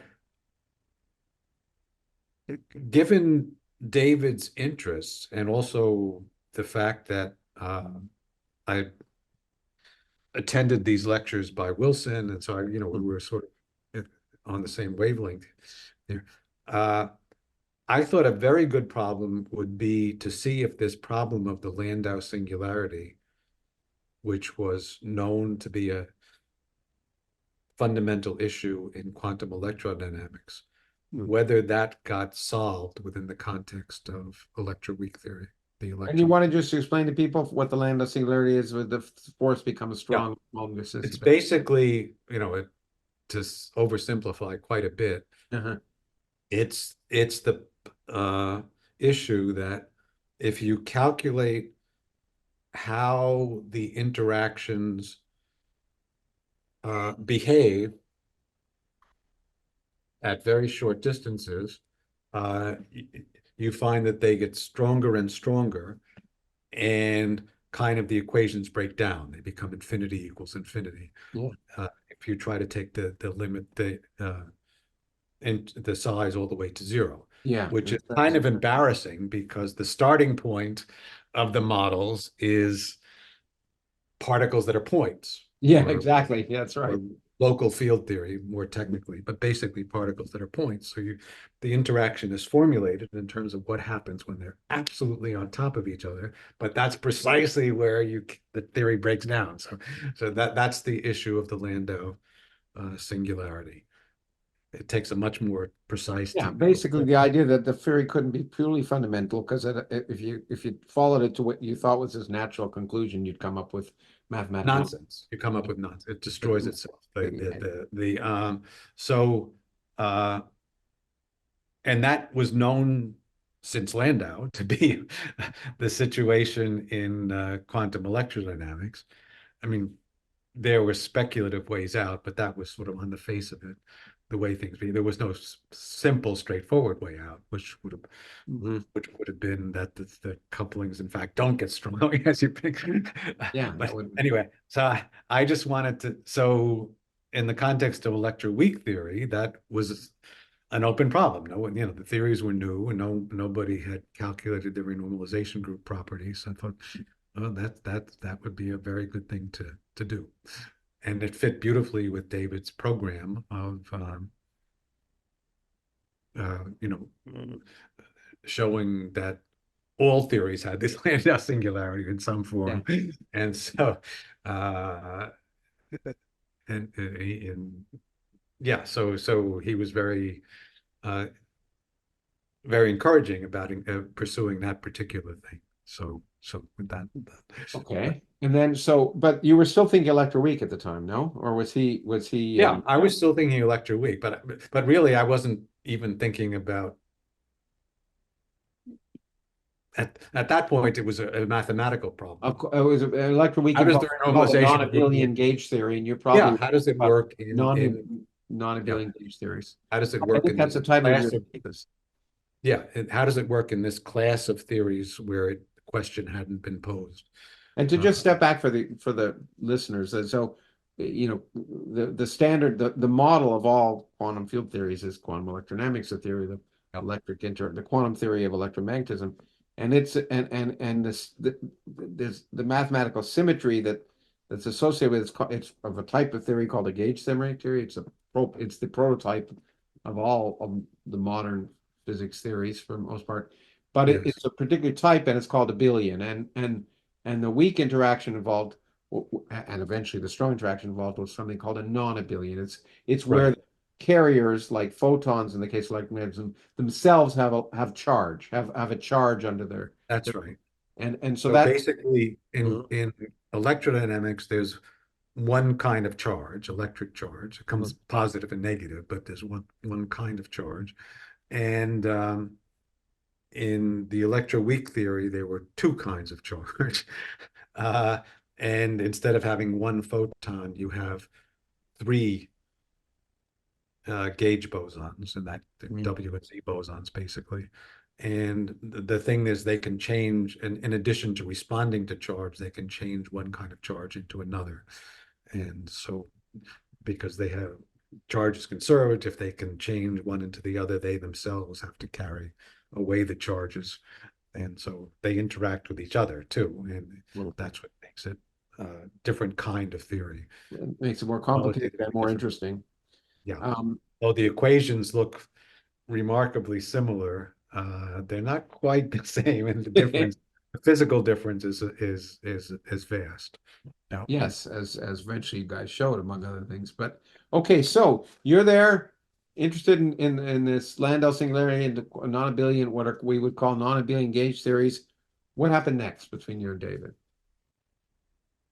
Well, we calculated. I mean, he sent me to calculate the beta function. That was clearly the thing to do. The beta function, by the way, first of all, I wanted to clear away some formal questions about whether the renormalization group equations were gauge invariant, what exactly, because gauge theories contain a lot of stuff is not physically meaningful. Yeah. You have to kind of make sure that you're not calculating that.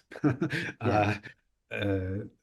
So there are technical problems in doing it. So I first wanted to convince myself, and then I needed to tool up in how you calculate these things, which now is with modern theoretical technologies is very straightforward, but at the time there really wasn't the infrastructure to do it. There was something called dimensional regularization, which is what 't Hooft and Veltman developed, but I didn't like that I didn't like the work, the idea of appealing to fractional dimensions, and I don't know why. I just didn't. Later on, it was good for you, but And anyway. it also seemed so it seemed artificial to me. I also wanted to do it in a way that was easier to calculate with. So I sort of I used my own methods, which were with just putting in ultraviolet cutoffs and looking for logarithms in a kind of special cookbook manner, throwing away power law divergences, just keeping the logarithm. That I needed to check actually worked on where in the known examples. So I checked beta functions in different theories and checked that these methods worked, and calculated in different. So there's a lot of preparatory work. Of course. And then it was just a Let matter. me stop you for a second, Frank, just so this is great.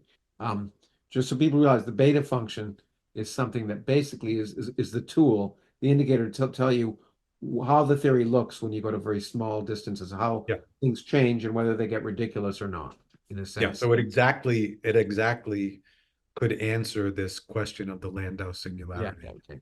So sorry to interrupt, but go on then. So you tooled up, and it was necessary to do that anyway, and great and good for you, obviously, to check that these things work, because I mean, I think that's another thing that people, maybe it's worth stressing.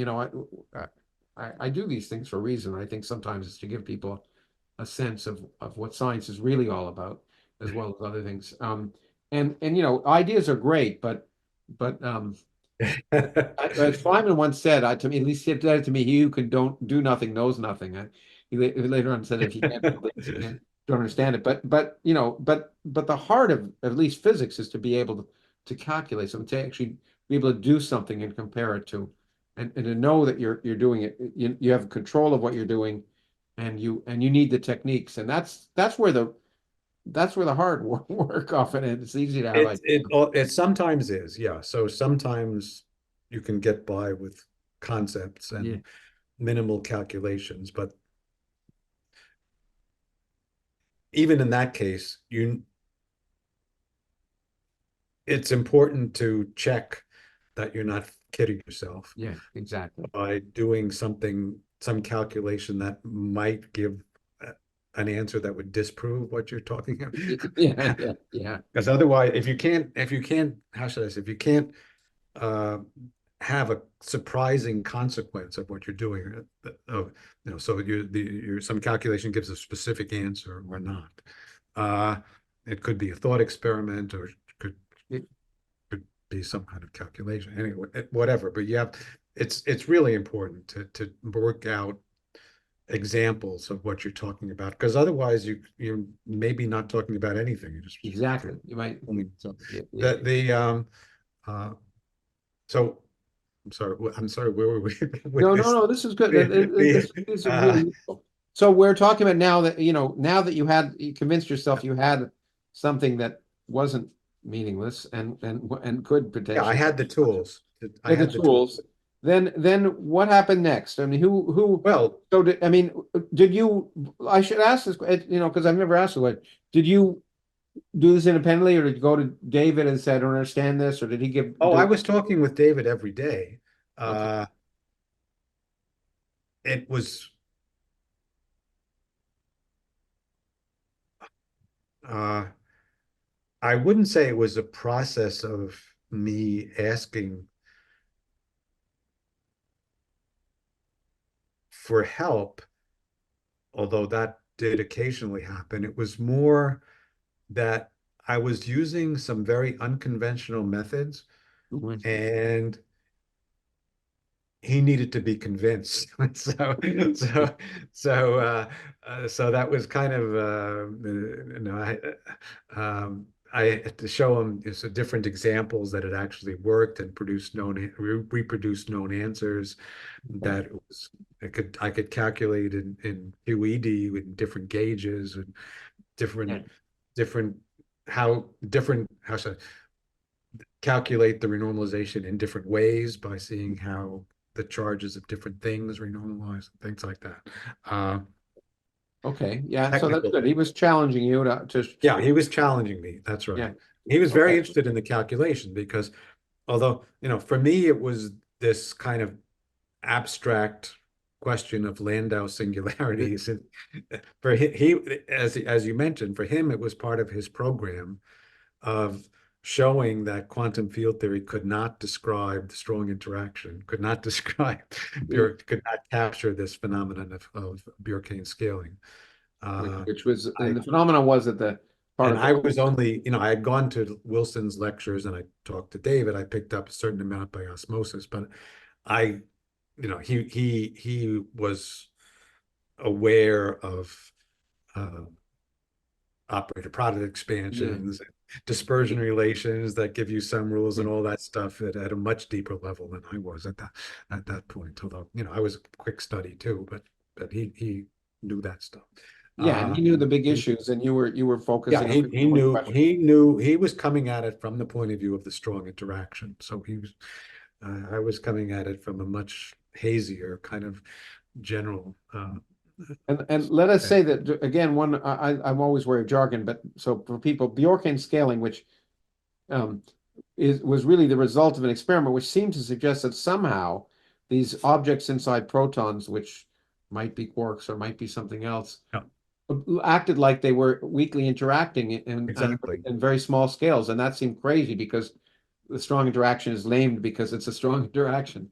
Yeah, and in retrospect, although I'm not sure when I made this connection, or David, or both of us, I mean, but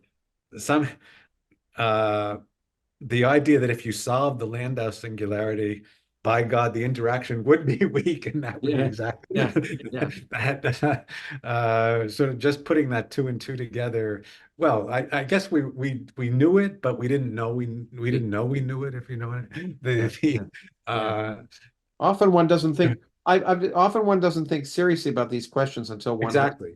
Right. yeah. Yeah. I found Yeah, that in we just- physics a lot. And until it was forced on us, we Yeah. didn't. And often it's experiment, by the way. I mean, you and I both had this experience, but sometimes there's things after the fact. I thought, well, I could have done this a long time ago, but after the experiment is done, it suddenly forces you to think seriously. In this case, it was after the calculations have been done, you really began to Yes, think right. seriously. So, yeah, so the calculations, they were kind of drawn out. It took several months because I was using these unconventional methods and I wasn't absolutely sure about the gauge invariance. I wanted to calculate in many gauges in many different ways. So that's technical, but the basic idea is I wanted to do the central calculation in many different ways that should give the same answer. Uh-huh. But in practice, if the algebra is sufficiently complicated that it's a very non-trivial thing to get it all to work out. So Yeah. that took several weeks. I'm surprised it only took weeks. So it took so when were you both convinced? First of all, in the case, and I don't know if you honed right away on SU3, but or just on what is eventually. No, there was nothing special about 3 at this. No. Yeah, at that point, it turns out to be special because it is the theory of this interaction. But it's but at the time it was just a math. 3, 5, whatever 2. Yeah, for me that was not a big deal. Yeah. I hope. There were other reasons that people would have voted on 3. I was almost tempted to just do. No, yeah. I mean, it came pretty much for free to do much more general theory. We were also very almost basically from the beginning, because I was calculating different ways of renormalizing. I wanted to renormalize the charge of scalar particles and spin 1/2 particles and gauge bosons, all of them, so make sure they obeyed the same rules, which they're supposed to do. So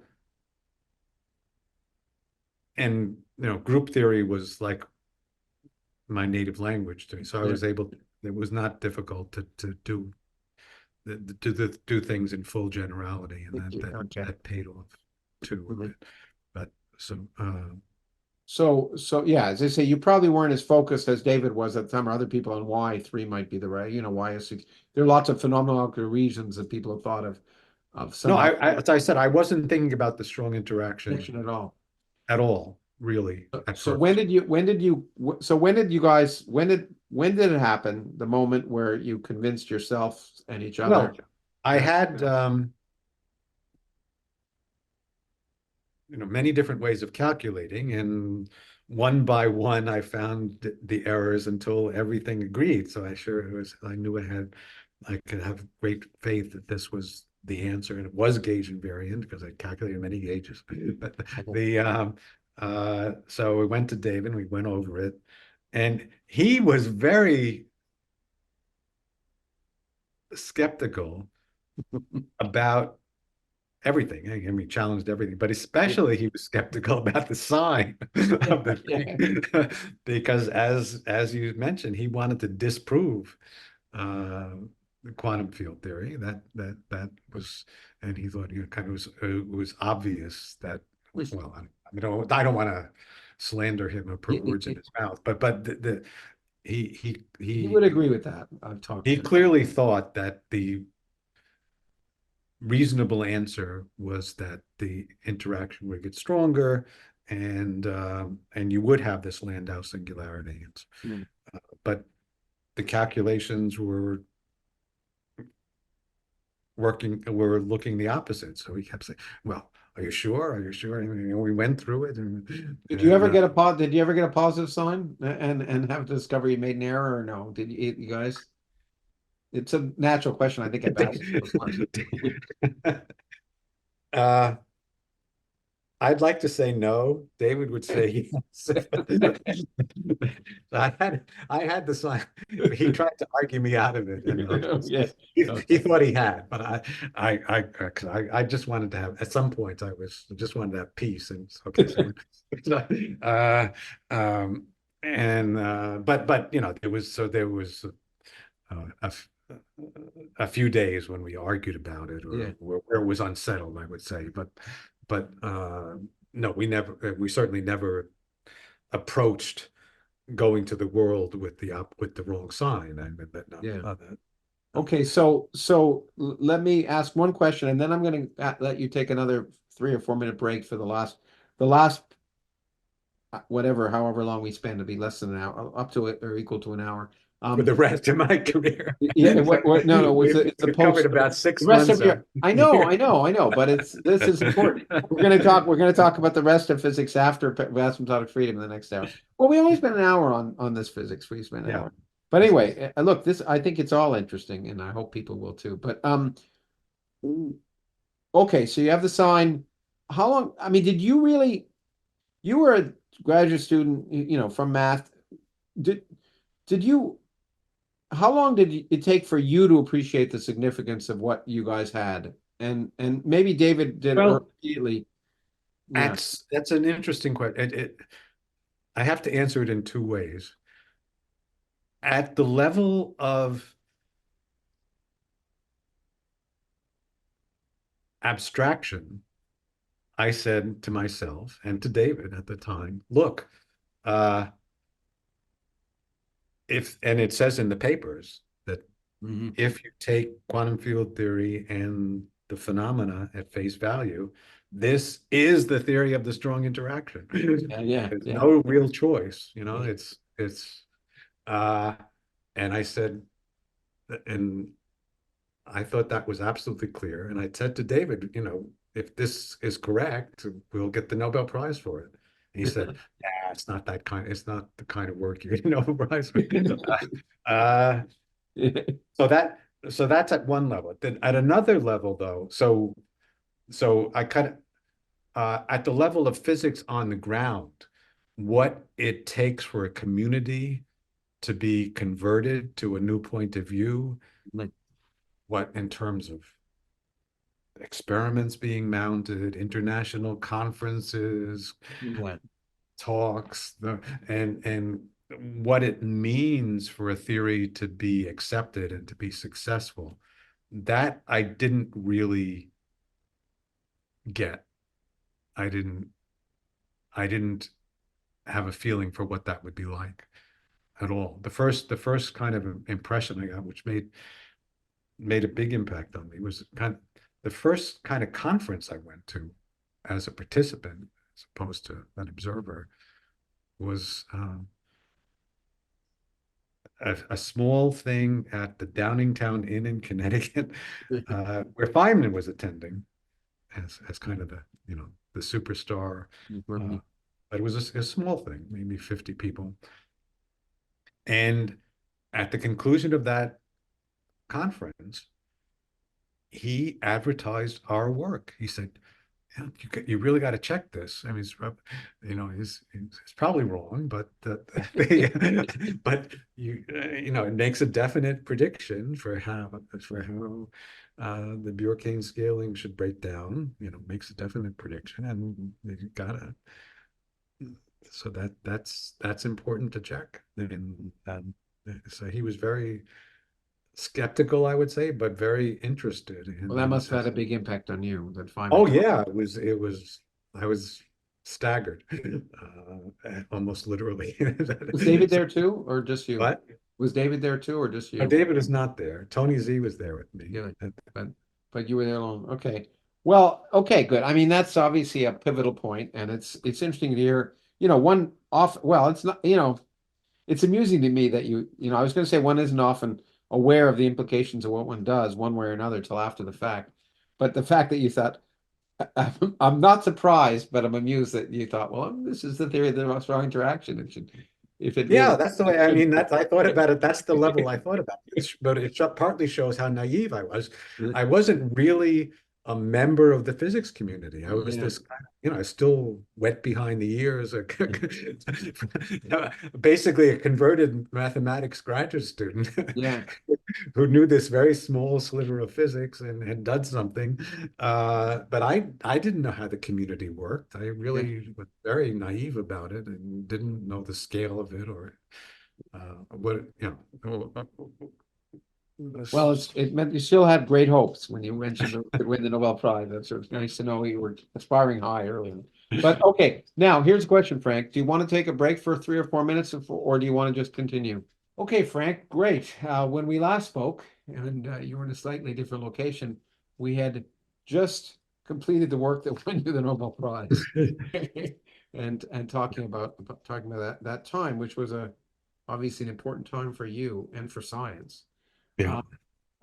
I want to move on, obviously, now to the subsequent career of yours, which has been remarkable in many ways. But there are lessons to be learned here that I still think is interesting. Am I correct that after your work, you stayed on? I mean, you got a postdoc and then almost immediately an assistant professorship at Princeton. You didn't go anywhere else. Am I right? No, no. And I didn't really do a postdoc either. I went Yeah, you right. just immediately became an assistant professor, more or less. Yes.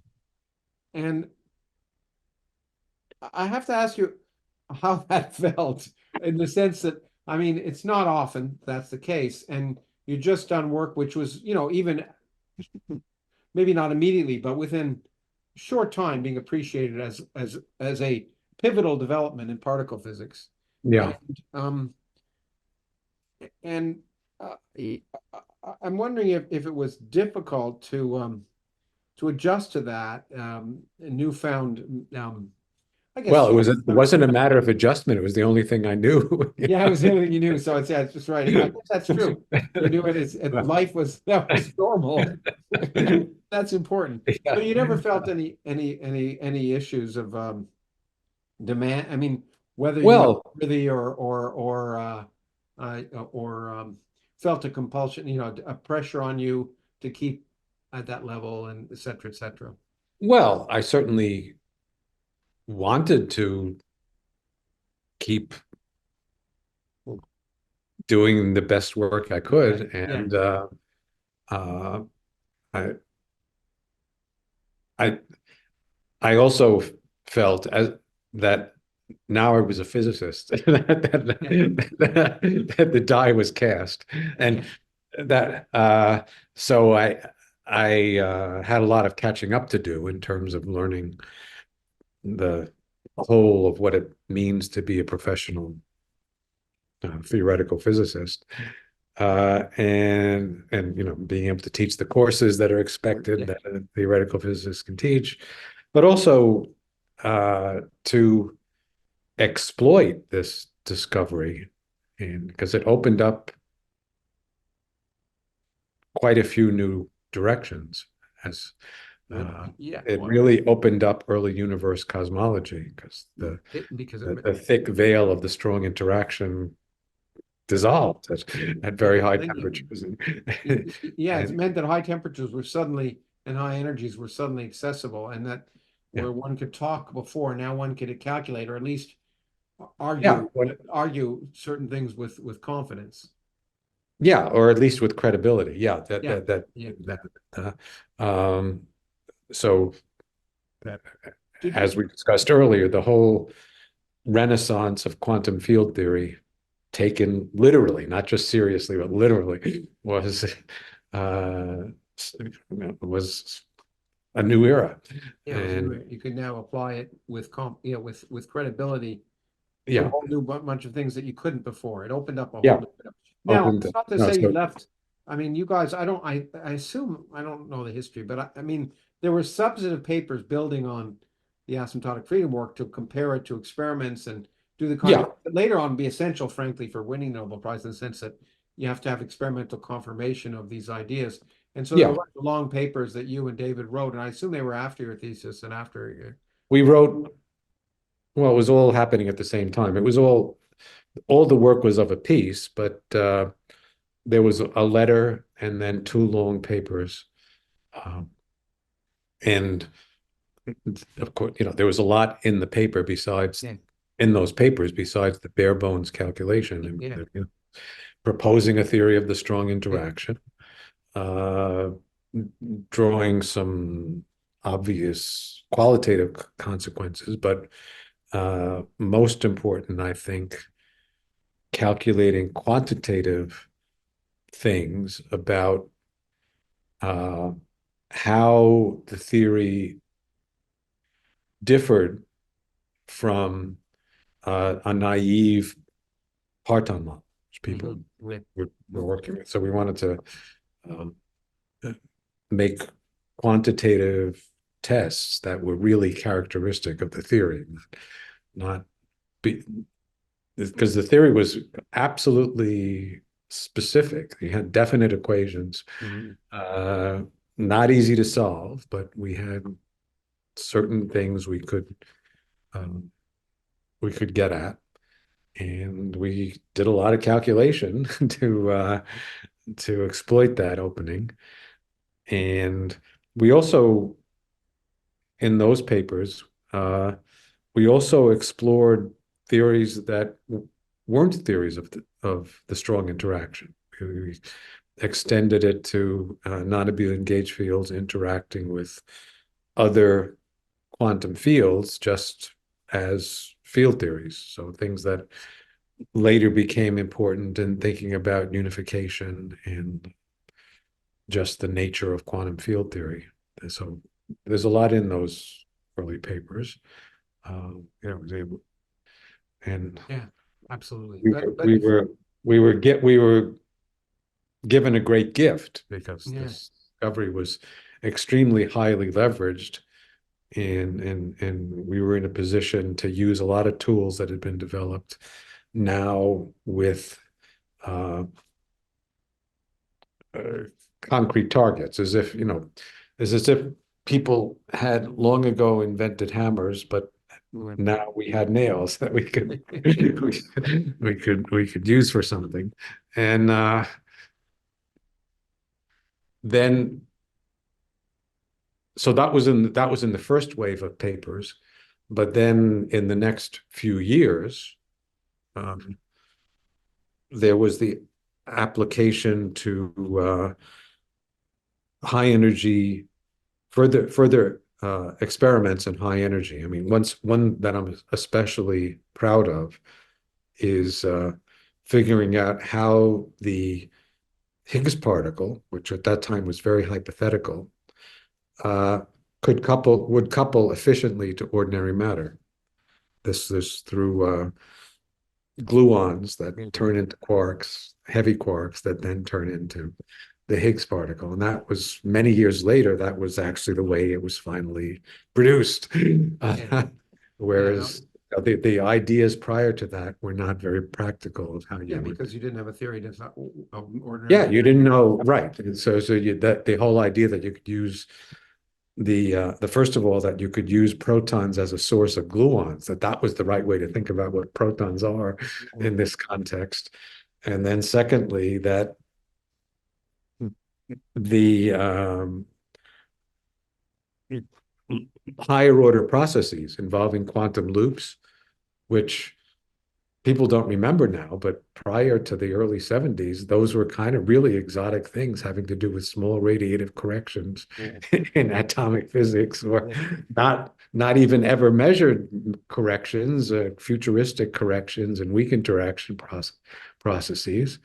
But now in QCD, they are often the leading effect, and certainly big effects in many. The theory is stronger. The interactions are stronger. Right. But weak enough that you can still use standard perturbable QCD. Yeah. So that was, that was a qualitative shift. And so the early universe.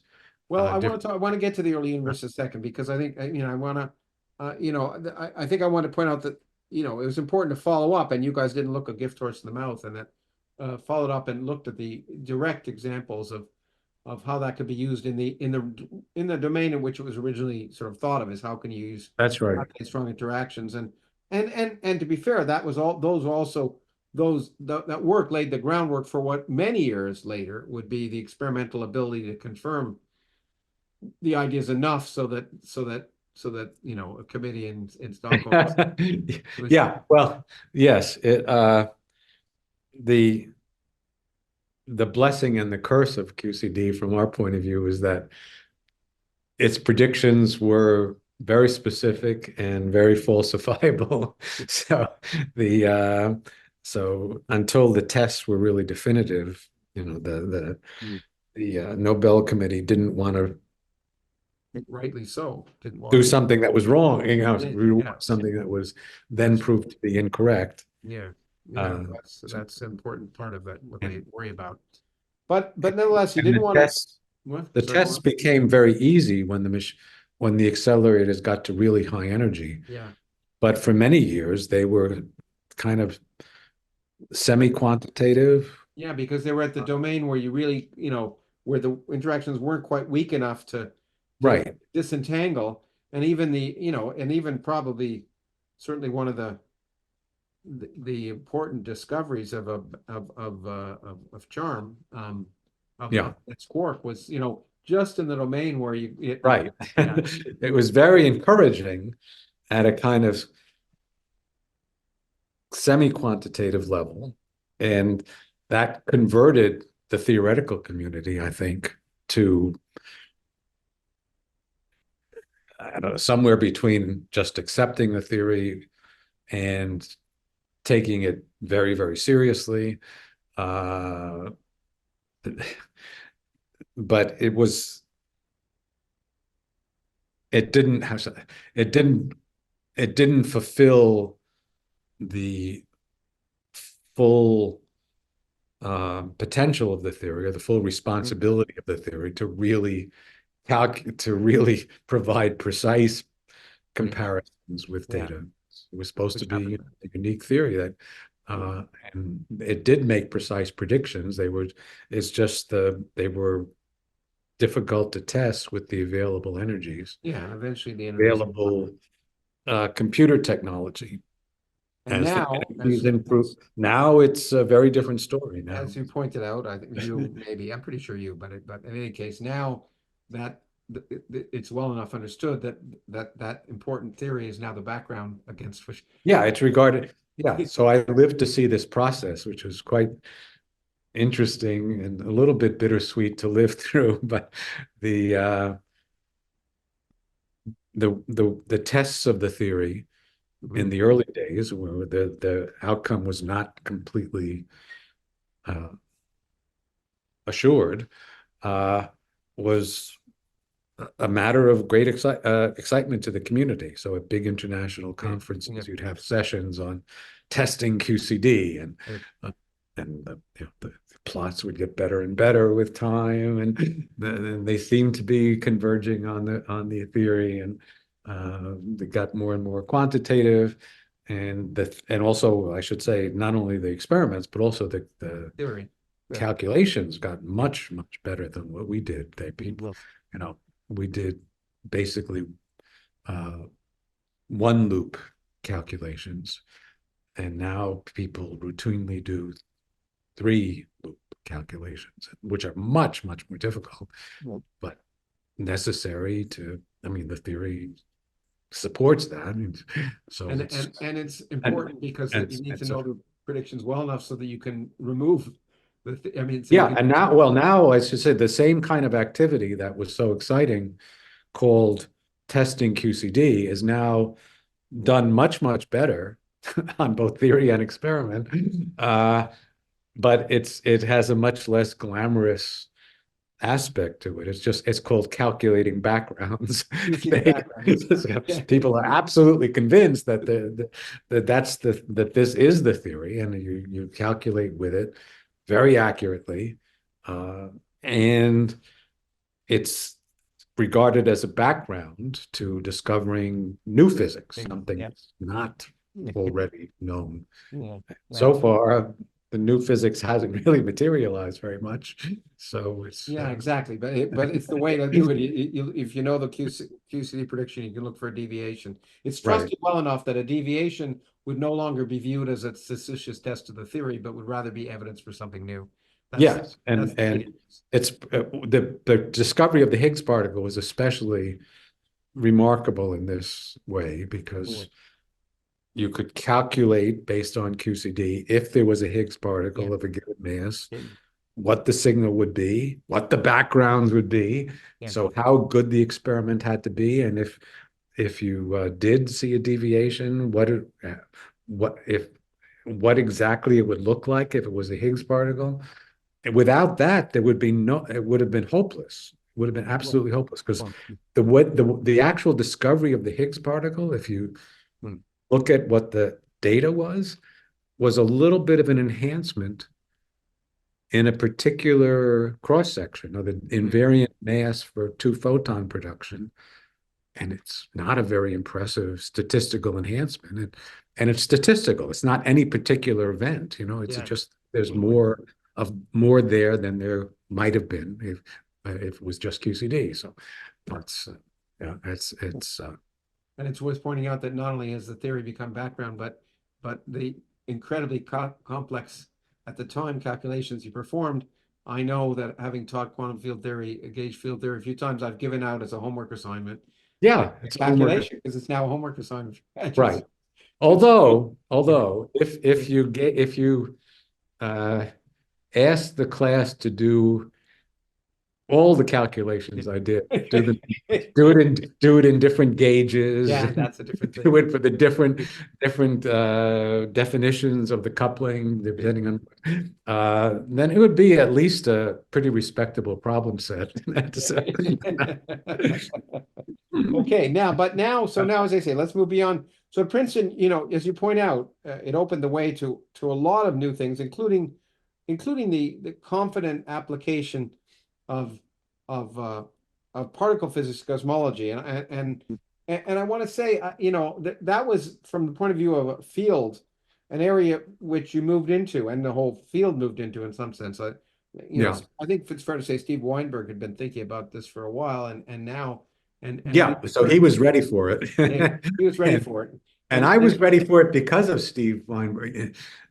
In his cosmology book, which came out, I believe, in the early 70s also. So just gravitation and cosmology. In 1972, I think it came out. Yeah, so I read that as I was learning, becoming a physicist, so to speak. Yes. And at the very end of the book, he discusses the very early universe. Yeah.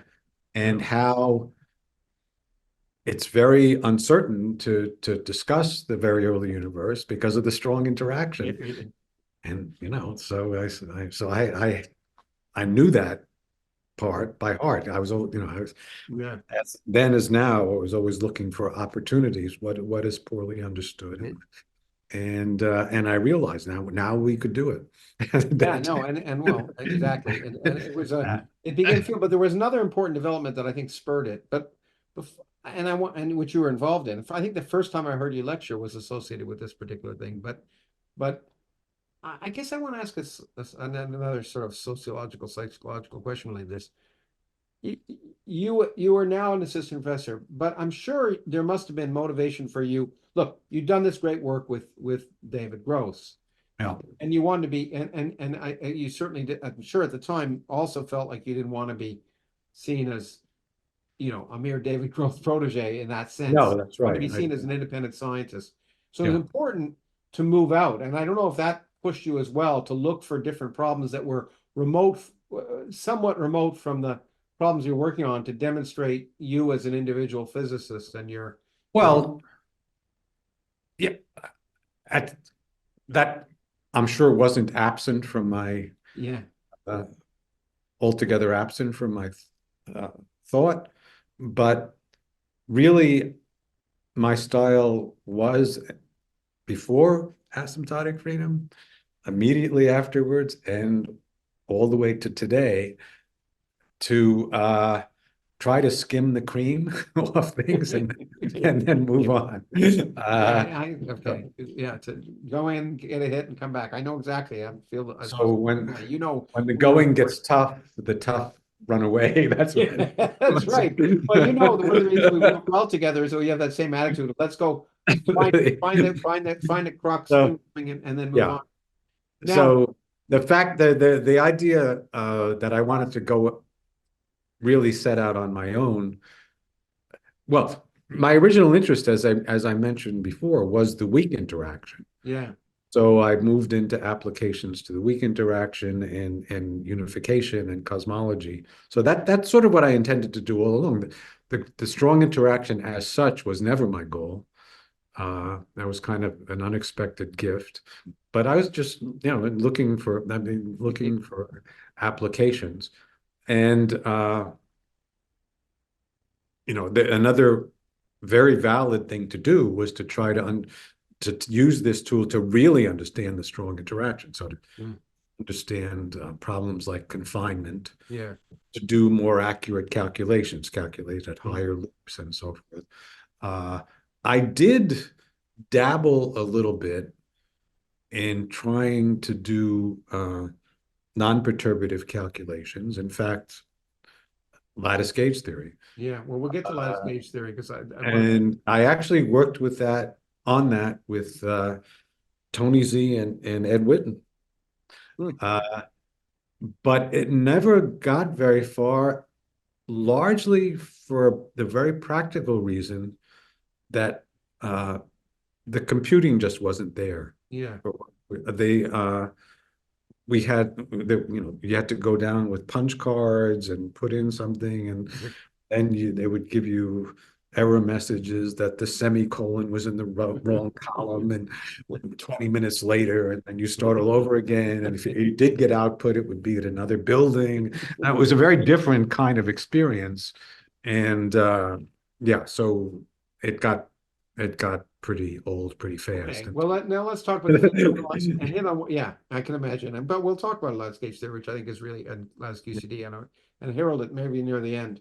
But you hit a key point, which in my notes, if I look at where I next knew of you, it was in the next big heyday, which really resulted, well, from the sudden realization that the electroweak theory was right and that one had a theory of the strong interaction, but most importantly, that something that I think had been known by some scientists, like Landau and Lowe and Gell-Mann and others, but not by the whole group, that this idea that the strength of coupling constants can change, the strength of an interaction could change at the scale at which you do it, became obviously in this case of asymptotic freedom central to understanding that theory, but it now became central to understanding all theories. It changed our perspective. The theories are now no longer fixed, that they're a function of the scale at which you measure them, and it raised the immediate, for those who saw it correctly, an immediate opportunity that we now had theories. We had three non-gravitational interactions: the weak, electromagnetic, and strong interactions. They each had different strengths, but that was only at our scale, and it immediately begged people to think about what happened at a higher scale. And a few people did begin to think about it. So maybe well. The gang at Harvard was very quick to jump on that. In fact, Georgia and Glasgow had been thinking about unification without worrying about the fact that the couplings were unequal. Just somehow that would take care of itself. And had a beautiful unification of quantum numbers in representations of SU5 and then SO10. And then Georgi, Quinn, and Weinberg applied the renormalization group. So really, I'd like to say it's just extending the calculations to higher energy, but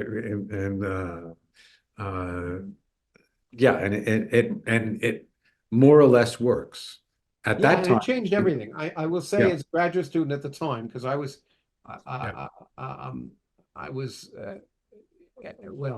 just beginning to be a graduate student at the time when those things were, when it had taken over the field. I remember, and I remember the first time I think I heard you was at a meeting on grand unification, or at least something like it. But suddenly, it did exactly what you just said. It allowed physicists to extrapolate ideas not just about what you might measure in the laboratory and created the reason to build proton decay detectors to look for grand unification, but it suddenly gave a kind of, well, one might say in a generous way, chutzpah, one might say in another way, arrogance, of particle physics, that we could extend the domain of which we understood things, not just by a factor of 2, but by a factor of 10 to the 15. But it really so it gave us all this success in understanding concrete phenomena using quantum field theory, gave us a lot of confidence that that was a correct framework and should be taken very seriously. And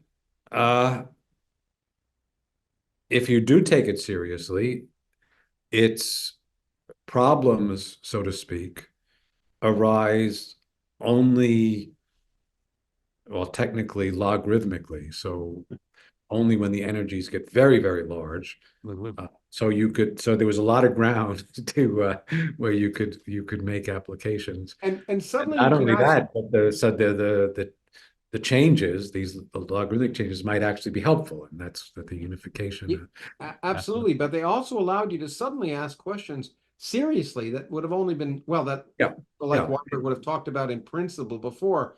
And one of them being, and I know that you used the term why is there something rather than nothing, and I obviously used it in my book, but at the time, we suddenly, to address this, I think it's fair to say that the first time particle astrophysics is now a central area of physics, but the idea that you could somehow explain the really one surprising number, which again I first learned from Weinberg, but one surprising number, why is there matter in the universe? Why is the number of protons 1/10 billionth of the number of photons, and why isn't it zero? Suddenly you might be able to answer that question, and that took over the field. And you were involved in trying to address that question, right? Yeah, right from the beginning. Yeah, and because if you combine the ideas of unification with the idea that the early universe works in a straightforward way, which was internally consistent with how, then you got more or less credible theories of how that asymmetry might have arisen. They still are not very definite. I mean, we don't know enough really to make any kind of quantitative connection to get that number, but it's not implausible that it would arise in this circle of ideas.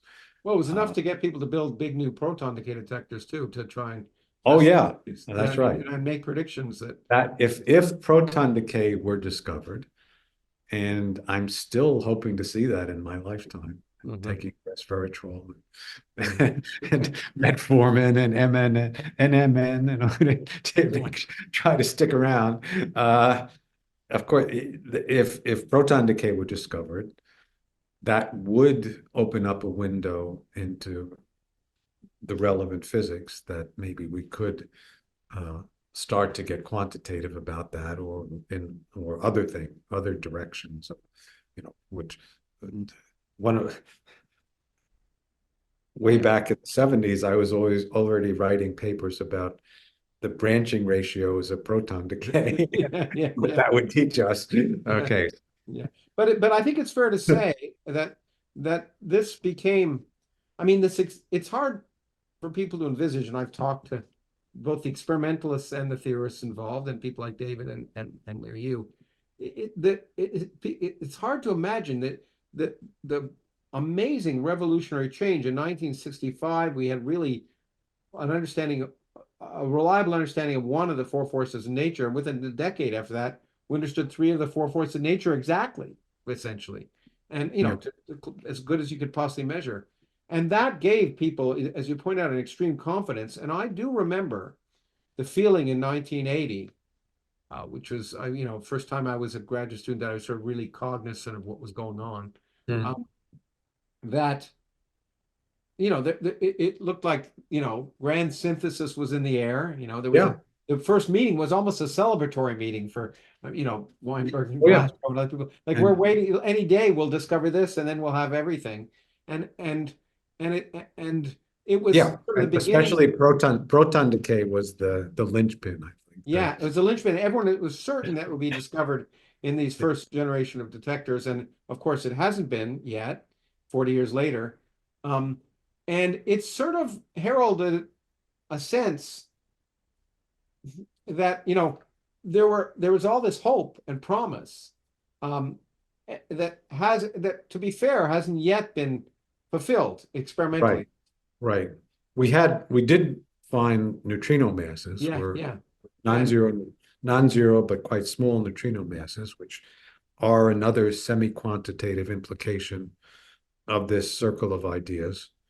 But But- in fact stands outside of it a little bit. I mean, they're not predicted. They're understood as being possible, but not something that was necessarily demanded of the theory. Although No, well, but neither is matter versus antimatter asymmetry. They're just natural consequences. yeah, okay. Circle of ideas. And what I thought would happen was not only that, but also people, even to this day, don't talk about it very much, but the flavor problems, that Yes. why are there these three generations, and is it really, is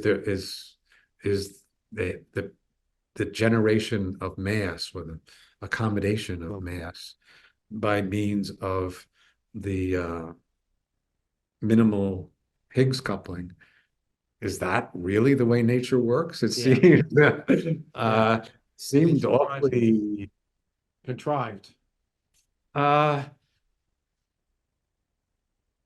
What word would you use? Well, it seemed like a bad joke, I mean, we have they have all these masses and all these mixing angles, and so if you count the number of pure numbers that go into describing the world using the standard model, it's a couple of dozen at least. Yeah, something at least something. And one would like to have a quantitative theory that produces those numbers. We're getting very spoiled now. We want to calculate all the pure numbers. But in the minimal implementation of the Higgs mechanism, you don't calculate any of them. You just put them in from experiment. And so I didn't believe that. I didn't want to believe that that was Me too. the end of the story, or anything other than a very temporary way station. But so far. So yeah, it's amazing. Yeah, I just thought it can't be the right way. I remember Shelley Glashow in one of his books called The Higgs Mechanism, the Toilet of modern That's physics. We don't want to talk about what happens there.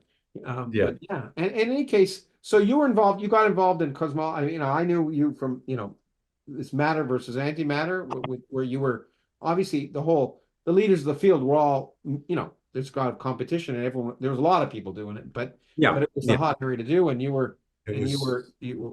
it didn't require deep ideas beyond the unification and Big Bang cosmology, so anybody could get in on the act.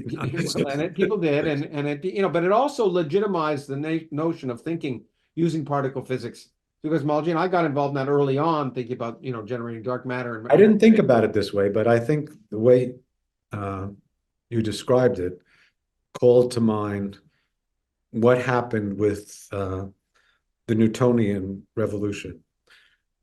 It wasn't only that it made successful, that suddenly you had a theory that made successful predictions of this and that, but it was kind of the meta idea that you could and should have precise theories that made an enormous impact, and that when you did have a theory, you should take it dead seriously and start to compute the perturbations on the motion of the moon and the tide, all these things. And it's not just grandiose speculation. You have a theory that you should take very, very seriously, and theories that don't allow you to do that are not up to snuff.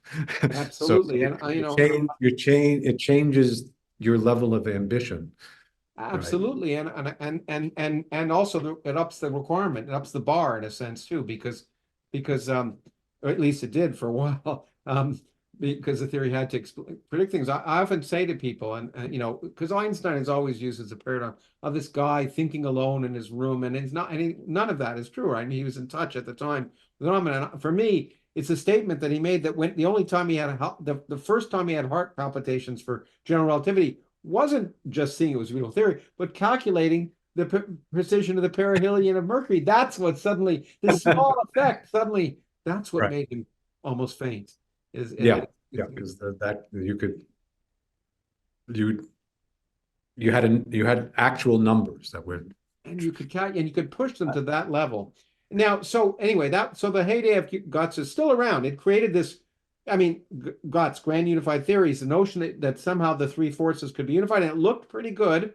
It now turned out the simplest model now is ruled out. I mean, without some new addition, they don't unify, and we now know that. And you've gotten involved in.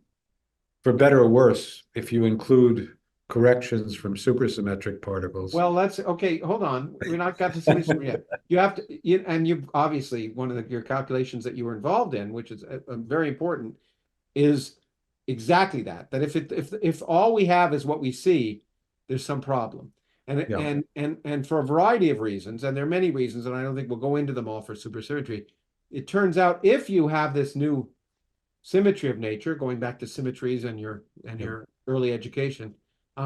Suddenly, then you could then unification is a real then it's a real possibility. It works. It's at least not clearly wrong. Yeah, exactly. But at the same time, and this is another. In some sense, I want to refer to this time as hopes dashed in many ways. God's dashed. We haven't seen proton decay. When you do this, the evidence for, and this is just one bit of evidence for supersymmetry as a theory, seems so compelling that many of us, and this was certainly my view, and I bet it's your view, you can tell me it isn't, felt that when the Large Hadron Collider turned on, it wouldn't see the Higgs, because that's a hard thing to find. The first thing it would see is supersymmetry. Did you kind of think that too? Well, I wasn't so confident of either one. Well, I was much more confident of the Higgs particle, actually, because I had followed closely enough to know that there were accessible signatures and be difficult, but not impossible. And actually, the actual Higgs mass is almost the least favorable case. Yeah, exactly. It is difficult. Makes the experiments particularly difficult for various technical reasons. I have to tell you a little story here for a second.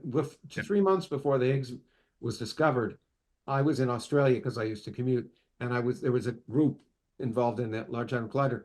And I remember having a meeting with them. They were so confident. They said, we've ruled out the range from above. We've ruled out the range below. There's only this narrow little window that's not ruled out, and we're going to rule out the next few months. That's exactly where it was. That's exactly what it was. Yeah. So it was a triumph of theory, really. Yeah. And so the Higgs versus on supersymmetry, I was well aware. I mean, there are all kinds of hand-waving, vague motivations for supersymmetry, but the one quantitative motivation, as far as I'm concerned, is this unification of couplings.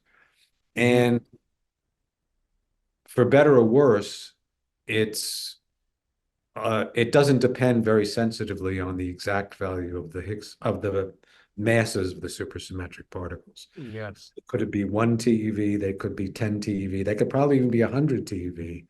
And the calculations would still be acceptably accurate.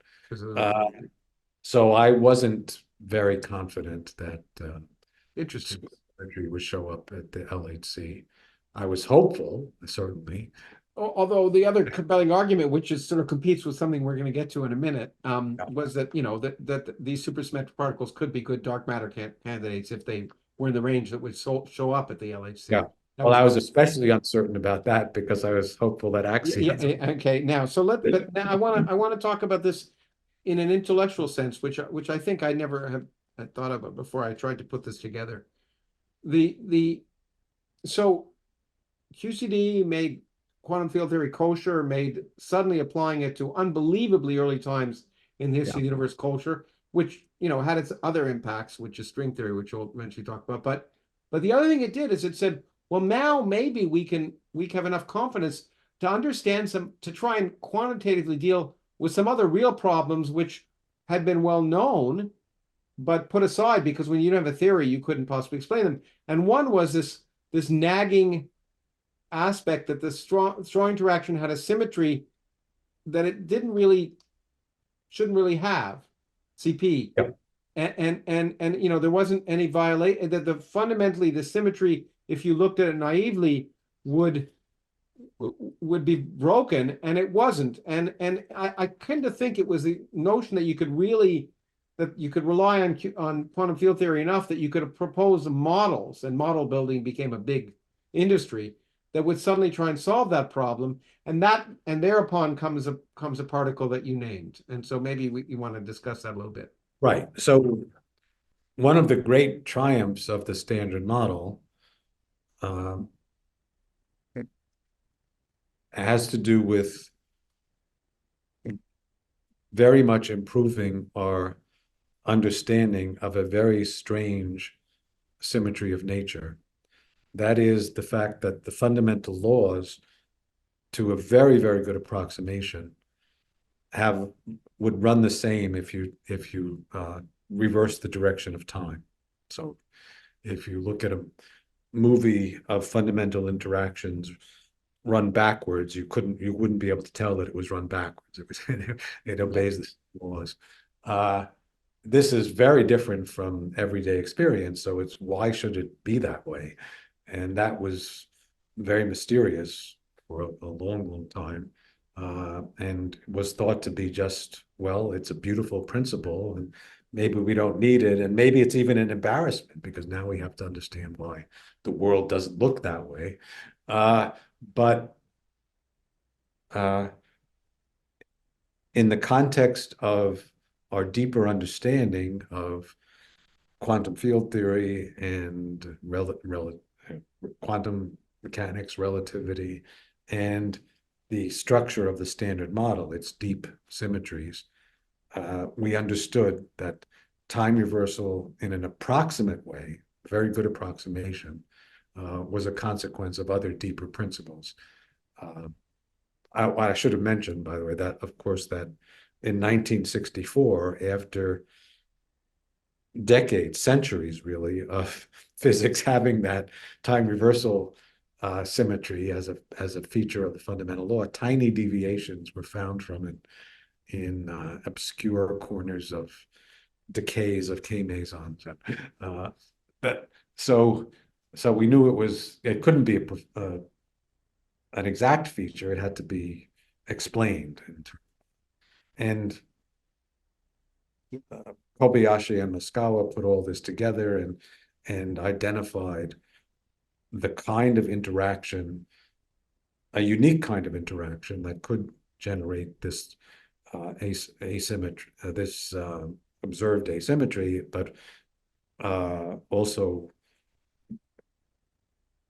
that was the only place you would see it. Mm-hmm.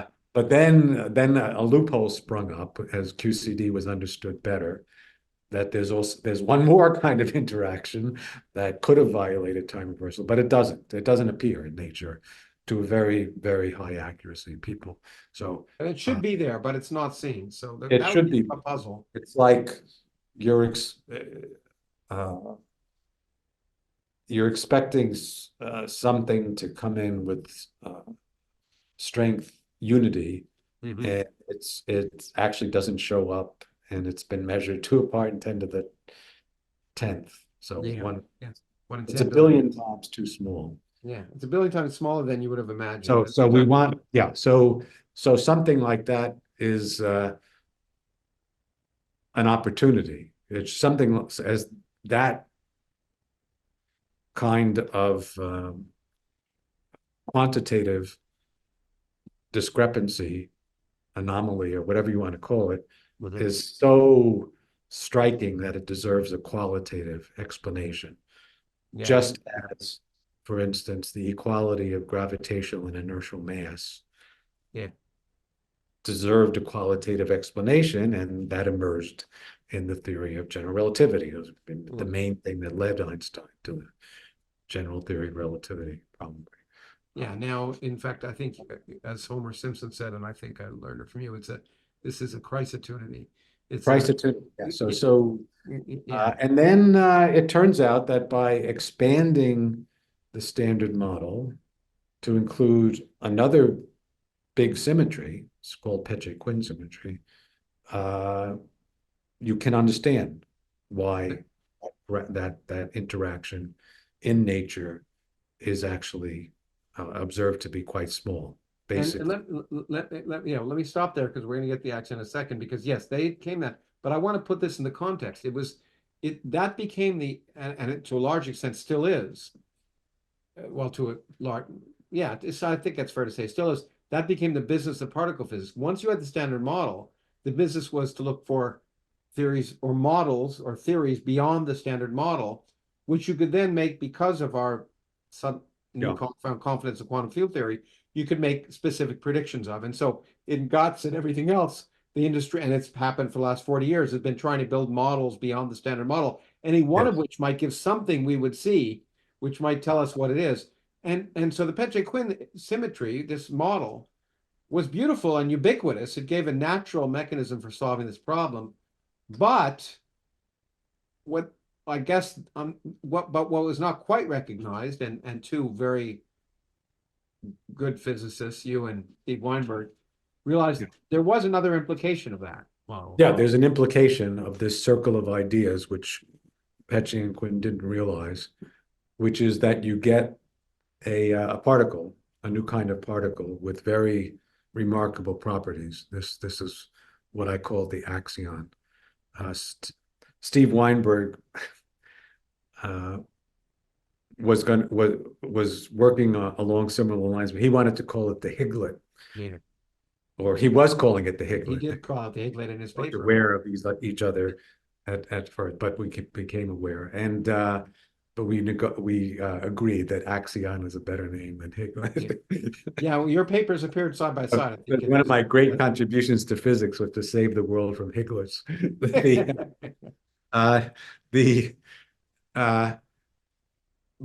So yeah, I actually had thought of most of the theory without reference to Petre-Quinn, but I actually thought it was ruled out because I thought these axions would have been observed. They're very light particles. Yeah. I didn't think very hard about it, but I said, well, they're light particles. They're not particularly weakly coupled because at that time we were thinking about what are now called weak scale axions, which and I just thought that they were ruled out, but then I talked with Steve, and he said, "No, it's not ruled out."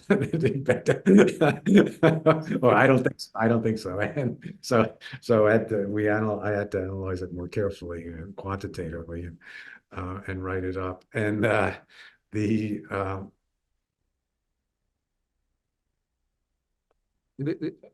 it's. What was I going to say? Yeah, so there are amusing stories about how we named it after a laundry detergent and I know you named that. You always wanted to name a particle after the axiom. Yes, I know that. But it's now, I think, become one of the great targets of fundamental science is to find this particle, because it's still to this day the circle of ideas is the only convincing way, or even semi-convincing way, to address this profound problem of why a number that should be one is in fact less than a part in 10 billion. Yeah, the axion is a remarkable particle for a lot of reasons. It's died and been reborn many times, like many saviors, and it is interesting. I mean, one of the momentary bits of joy in our own collaboration was the realization. You keep thinking thinks it's ruled out, and one discovers there was an anomaly in nuclear physics measurements. And I remember you and I. It was remarkable. I mean, if it had been true, the only good explanation would have been our axion. But it's remarkable that even there, it wasn't. It took a while before it could be shown to be ruled out. It's very, very interesting. Unlike many speculations about beyond the standard model physics, that kind of fundamental physics, this involves a very light particle, not a very heavy particle. So it's light but weakly interacting. And so, in principle, if you have very sensitive experiments or look in very clever ways, you don't have to have an enormous accelerator. You can. Yeah. And that comes to its present observation, but it is surprising that even in areas where you think it would have been ruled out and observed, it took a while before you could show that it wasn't. In the case of our axion, it was ruled. We actually did work to rule it out, but it took a while. But the interesting thing that was the virtue and I wouldn't say pitfall, but one of the pluses and minuses of axions that makes them so is that the theory is so ubiquitous. So it was realized, well, the only scale we knew of at the time was the weak scale, and that was the first scale, and then the weak scale axion was ruled out. But then once there were new scales, once we had grand unified theories, and there was suddenly a new scale in nature that was orders of magnitude higher energy, as well, the mechanism still works, even if it's associated with this new scale.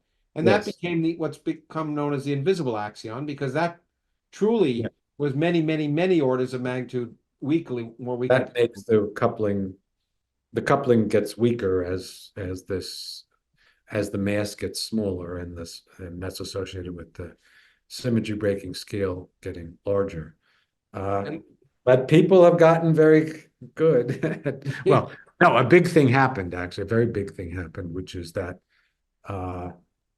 and I had a major role in this, is that the early work on axions in the tradition of particle physics just says we were in the ground state. Mm-hmm. We were in the lowest energy state of this quantum field theory, without really asking how we got there. or are we really in the ground state? Yeah. Are we close to the ground state? Or maybe not even close to the ground state. But in the context of axions, you had a fully fleshed out theory, or of how the cosmology would work if you had axions. If you had the kind of theory in which axions arise. And if you work out the consequences of those equations, you find that axions, despite being very light, despite being very weakly interacting, that produced a lot. Yeah, and they became the other canonical dark matter candidate. Yeah. I mean, the cosmology of axions is, once it depended crucially in some sense on the existence of grand unified theories for thinking about that. Yeah. But the fact is that these remarkably light particles can, and I remember, you wrote a very important paper with my then Harvard colleagues. I think John Preston and Mark Wise, I think, were the two other people. Were they at Caltech? No, I think they were still at Harvard, I think, at that point. But anyway, I think I was remembering that when I was with them, they were all together. But it was, within a year or two they moved to Caltech. But they're both junior fellows or assistant professors. But and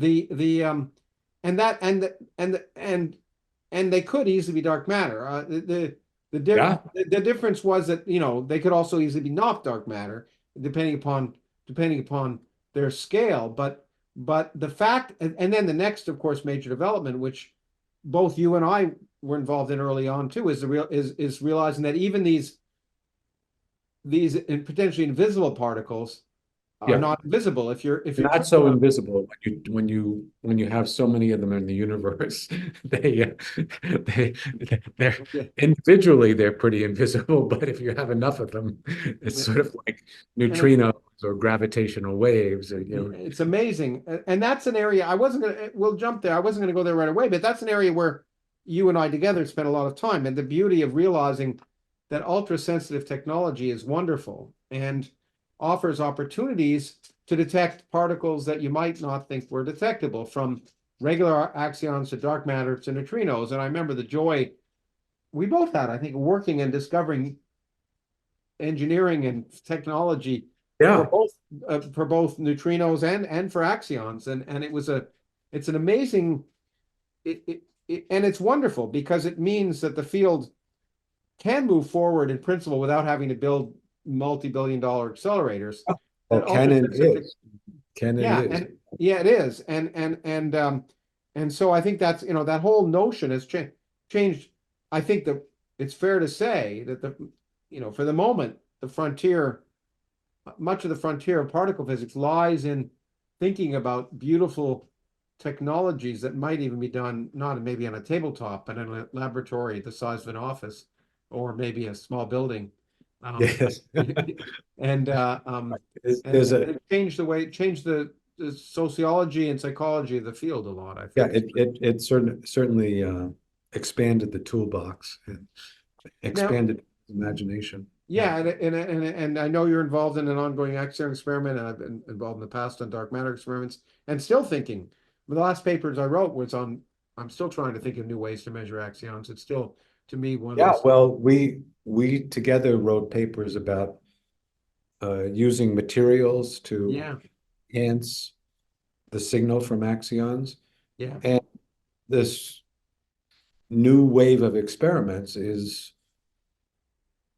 in that same direction. The same vein, different. What are the new development for the Alpha project that I'm especially involved in is using not a natural material, not some kind of special mineral or something, but what's called a metamaterial, a specially engineered material, and arrays of wires or more sophisticated things that have, they're kind of very fancy antennas, if you like, but to pick up a different kind of signal than electromagnetic signals. Yeah, it's fascinating to see what's going to happen, and we'll hope for the best. Although I'm still hoping for some ideas I'm thinking about, but we'll see. I mean, and mentioning materials is a nice segue, because I want to move. Your career has gone in many different directions. It's worth mentioning one thing I want to ask you about, because I know we've talked about it before we talk about the other directions. There's one idea that was remarkable that came out of all of this, that many people have kicked themselves for not realizing, and that was the idea of inflation. Which is so tied to all of these notions, and it's remarkable that it all of the ideas that were related to proton decay, to axions and axion cosmology, are intimately related. This fundamental idea that I guess that Alan, people weren't thinking about it. I don't know why people weren't thinking about it other than Alan Guth, but well, they were thinking about other things. That's why. Yeah, I guess that's the point. People were thinking about other things. Technically, it's not that difficult or that different from what people were thinking about. But it's just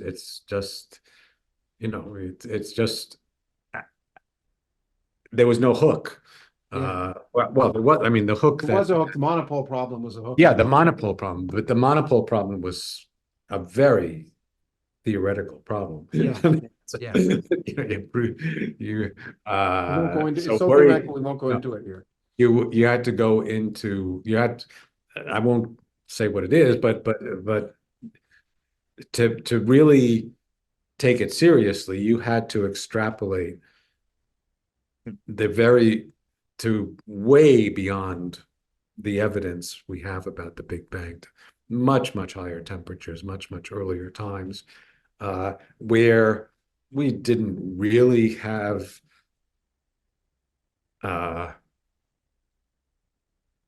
reliable theories. I mean, it was taking unified theories even a step beyond, I would say. Well, to be fair, though, it was the same step beyond that the people who were building models of the generation of baryons in the early, of matter over antimatter in the early universe. Yeah. Extrapolation. Yeah. It wasn't a crazy thing to be thinking about, but I would say it wasn't something you had to be thinking about. No, exactly. Matter over versus antimatter was a clear problem that you could define and was obvious. But I only mention it partly because I know for myself, I was thinking about axions and Higgs things we mentioned, and other and some other, I don't remember exactly what, but lots of other things, I'm sure. But and I talked with John Preskill. I remember this very vividly about the monopole problem. He wrote a very important paper pointing out basic the paper problem. proposing that this was a problem. And he told me he was having a very hard time getting it past Steve Weinberg. Steve Weinberg said, "Oh, this is so speculative. Why He almost couldn't get it published. I remember that. What's that? I remember when I remember when he's writing, almost couldn't get it published. And Yeah.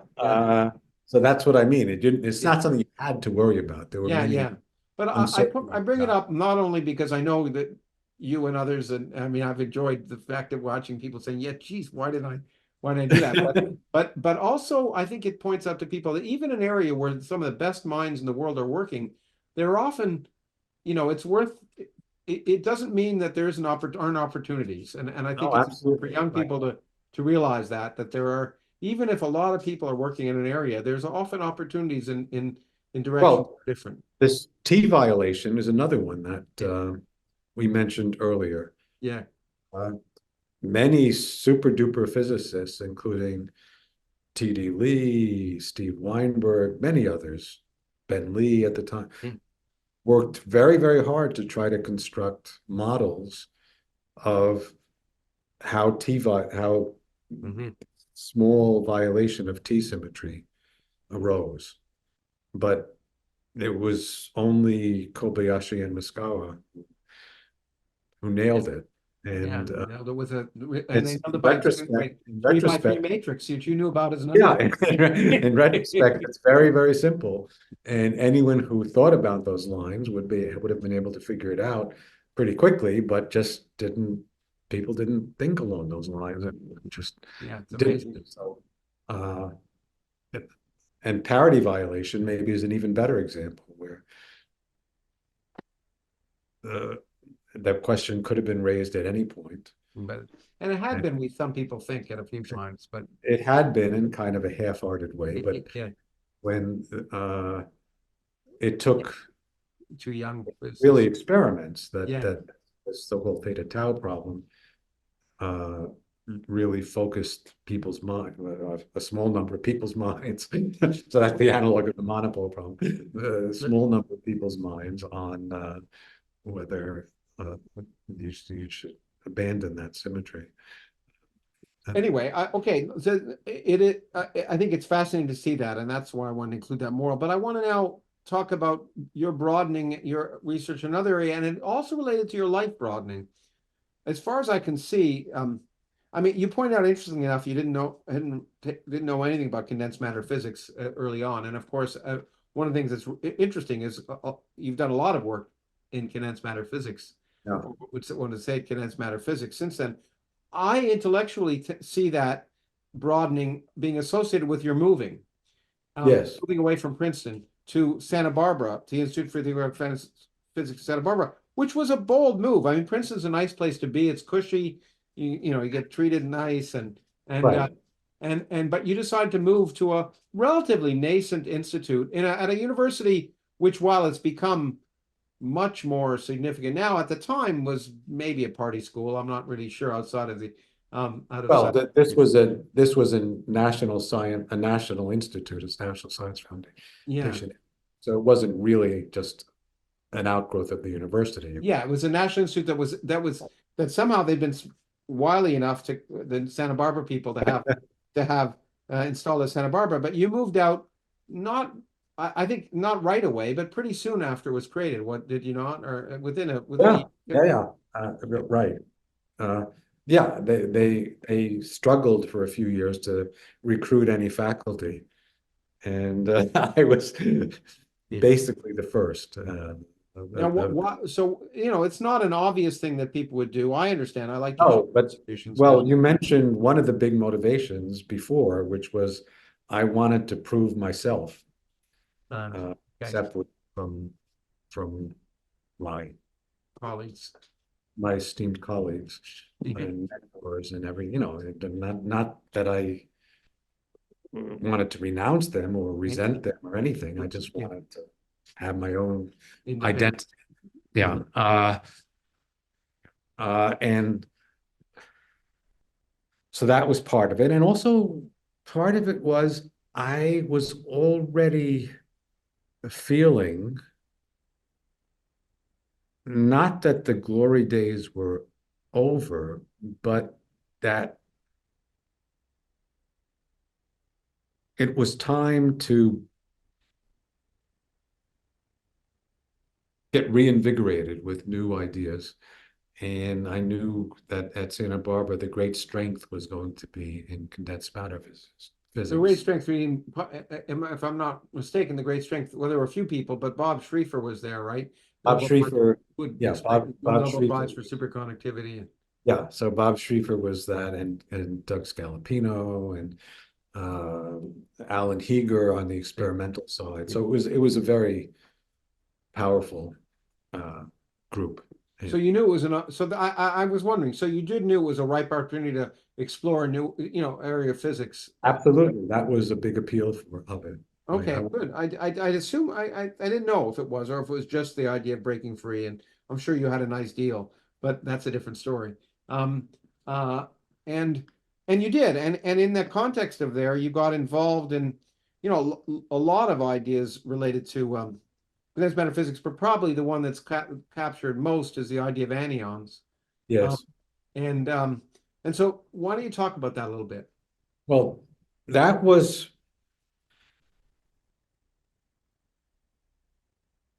part of it arose out of a questioning of the whole concept of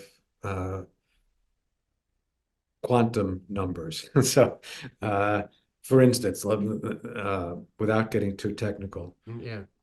one of the I would call it almost sacred dogmas of physics is that electric charge comes in units that are integer multiples of the electron charge. So all particles, all observed particles have to have electric charge, which is a whole number times the charge of an electron. Um, and there's, but we knew that models in quantum field theory, or it was discovered, I should say. We didn't know. I mean, it was discovered in the late 1970s, early 1980s in quantum field theory, in abstract quantum field theories, and also in some very special materials that if you looked not at electrons in vacuum, but at particles inside materials. So what is a particle inside a material? Well, if I like to say we have, we should think of materials as worlds. If you think about them on the inside, Yeah. it's a world. It's kind of, just as we take our own atmosphere for granted, and we take in physics the what we call empty space is actually very far from empty. It's got all kinds of structure in it. So we're inside a material. But suppose you're inside an actual material in the conventional sense. Then the localized concentrations of energy that are reproducible and travel as units, the things you would call particles inside the material, could be quite different from the localized units of energy that travel along and propagate in empty space. They could have very different properties, including. Oh, so maybe you're going to say it too.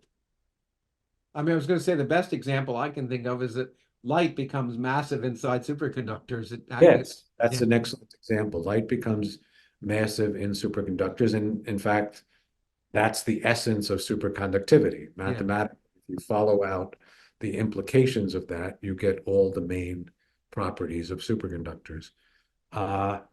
And so what a big topic in Santa Barbara when I arrived was trying to exploit this idea that you could have fractional quantum numbers, breaking up unusual quantum numbers that are fractions of what you get in empty space. And the way these problems could be addressed without knowing much condensed matter physics, which was a great advantage. It's just as, roughly a decade earlier, I had jumped into particle physics without knowing any particle physics. Now I was jumping into condensed matter physics without knowing much in the way of condensed matter physics. It wasn't quite as desperate, but I was still learning for sure. But the tools of quantum field theory, once you have this attitude that what we commonly speak of as empty space is actually a material. Yeah. The tools you develop to understand empty space also can be taken over into the description of materials, and they give real insight into the properties of materials, especially at low temperatures when sort of the materials look like emptiness in some sense. And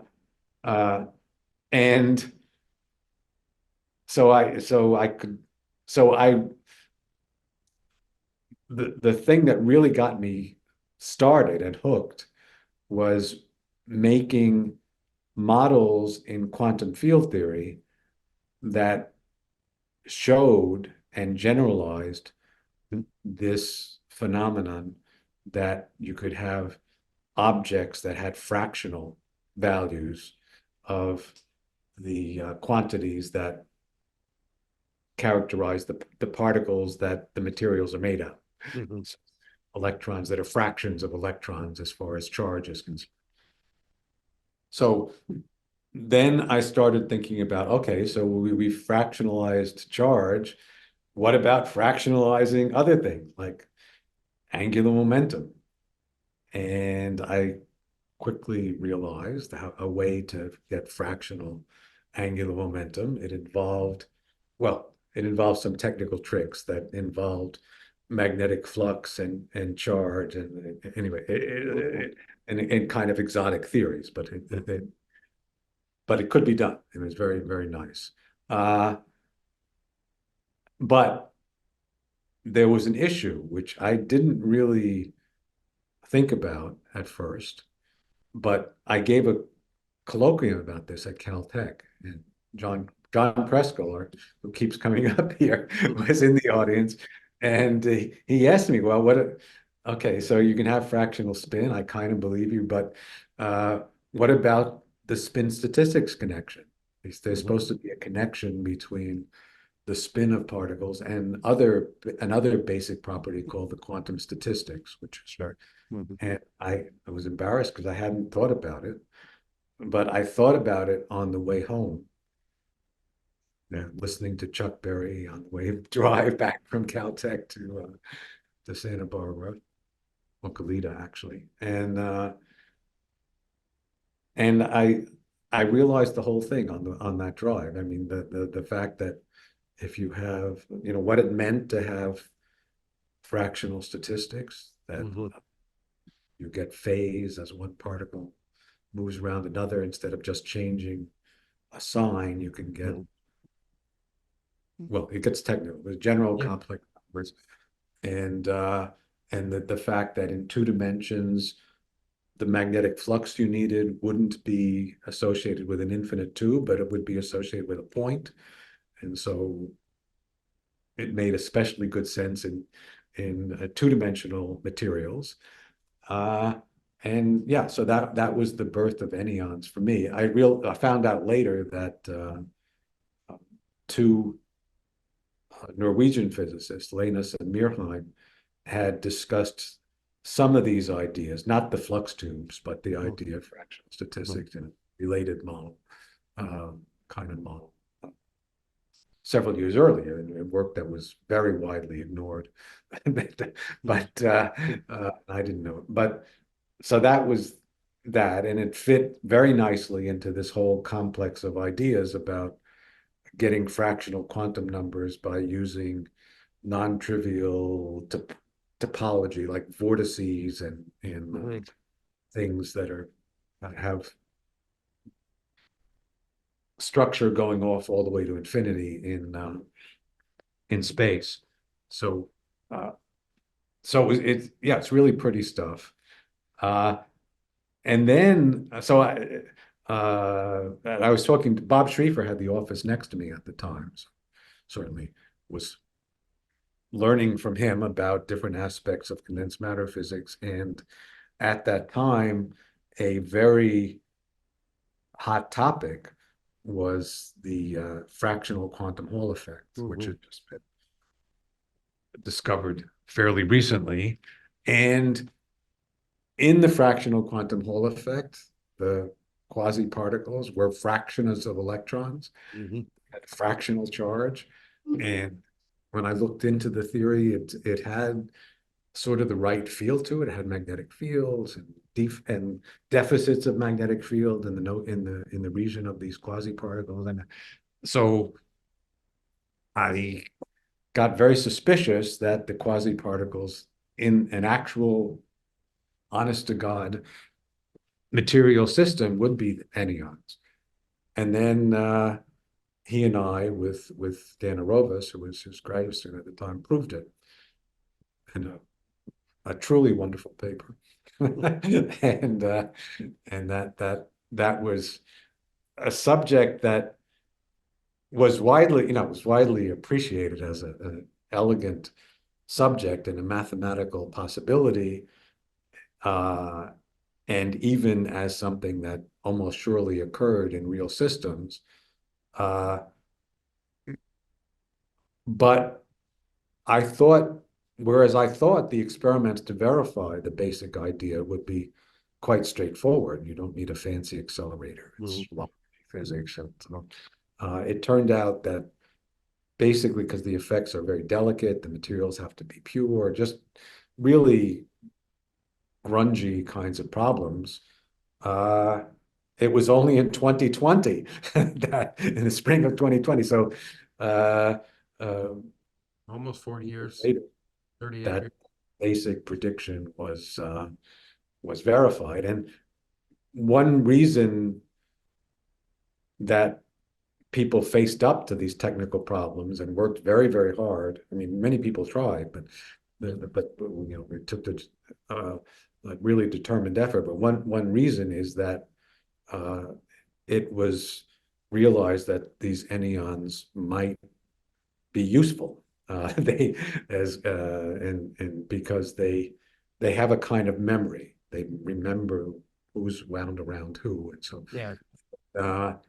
and so you can use them to do information processing theoretically, and it's because it's all quantum theory and at low temperatures and under great control, and the information is distributed, it's kind of robust. All these things have potential advantages as a medium for quantum computing. So money poured and experimental interest grew, and so now it's become a very big deal.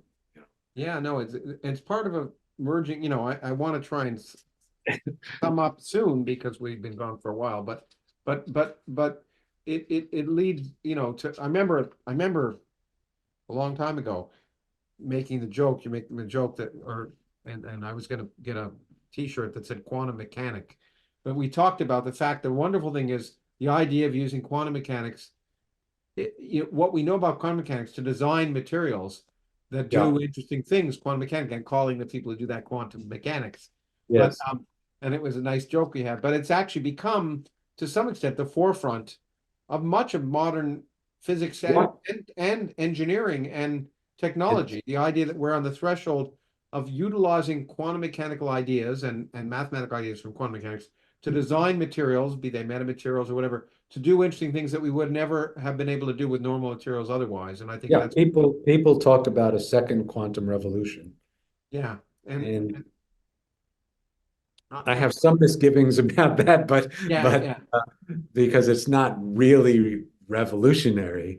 It's quantum engineering. I guess it's not revolutionary, it's evolutionary, but it is seizing control of the quantum world in a way that I don't think would have seemed very credible to people even 20 years ago. Yeah, maybe in the same, I don't know if it's in the same sense, so I don't want to promote it as much, but it's similar spirit to the idea that transistors seized, in some sense, quantum mechanics and changed. No one would have thought of, there were vacuum tubes and bells and whistles for computers, and transistors, led to a technology that has revolutionized the world by exploiting quantum mechanics, essentially. Well, I think the essential tool for this second quantum, well, there several essential tools come together, but I would say the most essential tool is lasers. So get development of better and better quality lasers. And the other thing is, well, there's several things. The other thing is printed circuits, that getting very high density, which also you use lasers to do it. Then, well, there are a lot of developments, but almost all of them use lasers and low temperatures. It's a fascinating field of great growth, and you've been involved in it. Now, The idea that you can seize control of the quantum world now.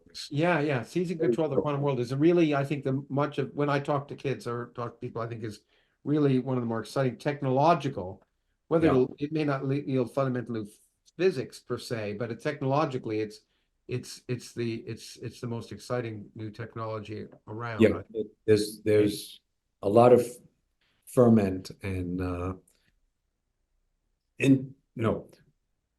not necessarily fundamental in the sense that it can't derive anything else, because that's the point. You can derive it and use quantum theory as a design principle, and it works. So and we're discovering that this theory, well, sort of like QCD, is really reliable.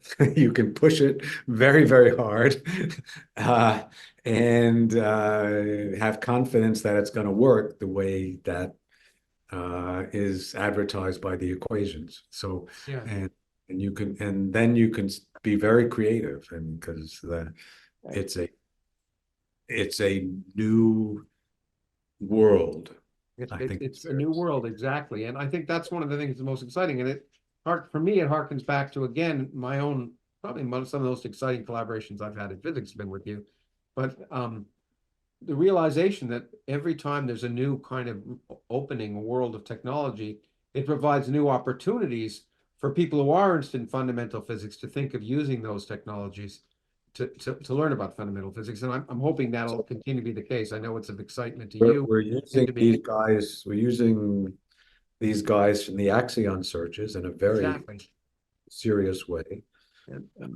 Neutrino searches. As you know, we invoked superconductivity and various other trick technologies, and people are called atoms and very sensitive clocks to do tests of fundamental physics and look for this other source of T violation. We know it's less than a part in 10 billion, but maybe it's a part in 100 billion. It would be very interesting to know that number.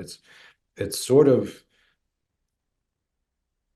comparable in interest, maybe, to the proton decay. To knowing the number for the because once you know technically, once you know the electric dipole moment of one fundamental system, which is a manifestation of this time reversal violation, you can examine it in other systems and get a pattern and see what the underlying fundamental interactions are.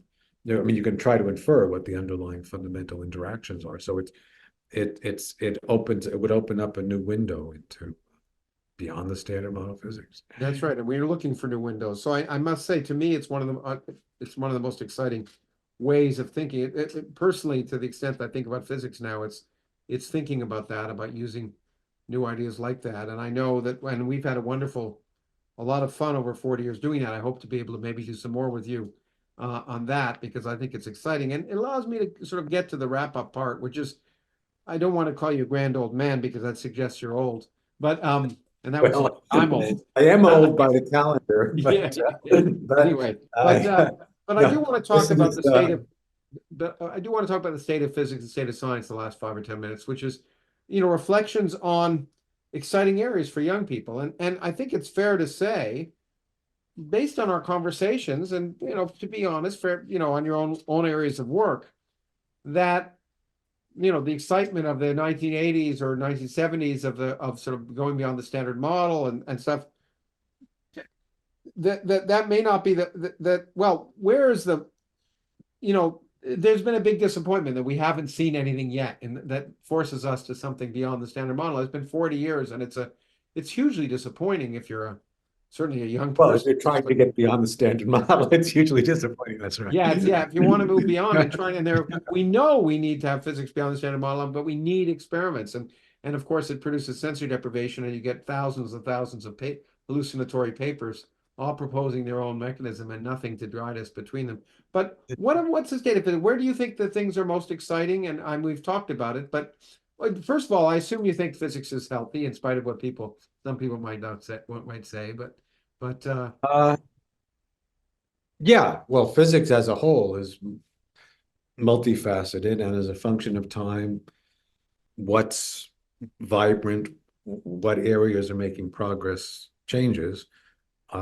It's it's very clear by now in retrospect that the 1970s were a golden age for fundamental physics, setting up the basic laws of most of the interaction, most of the fundamental forces of nature, and understanding that quantum field theory really works, but it's rich and subtle in its description of the world, and then applying that to cosmology. And we didn't talk about it very much, but the ability to probe the early universe experimentally, it's just amazing. Improved by leaps and bounds. And again,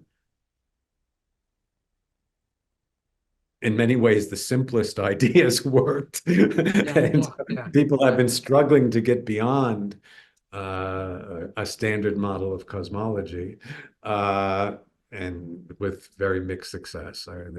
But the analog of proton decay maybe is a gravitational wave background from the early universe. That hasn't materialized either. And non-Gaussian. There are various things that people hope to get beyond the standard model that haven't materialized. We haven't seen them, but basically, so we had these wonderful developments in fundamental physics and fundamental cosmology in the 70s and 80s, which in a way were both a blessing and a curse. I mean, the blessing is that they're very, very successful, and the curse is also that they're very successful. It's hard to do better. Now, okay, so maybe you don't need to do better certainly for practical purposes. You almost surely don't need to do better.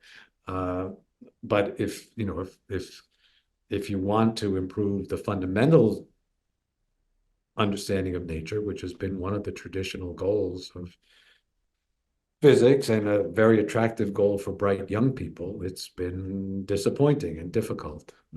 That you're reduced to thinking about problems of principle, and things like quantum gravity, where you don't have any really relevant data, and so it's difficult to make progress. Also difficult to know if you're making progress. Yeah, exactly. You don't get any feedback. You don't have a dialogue with nature. You just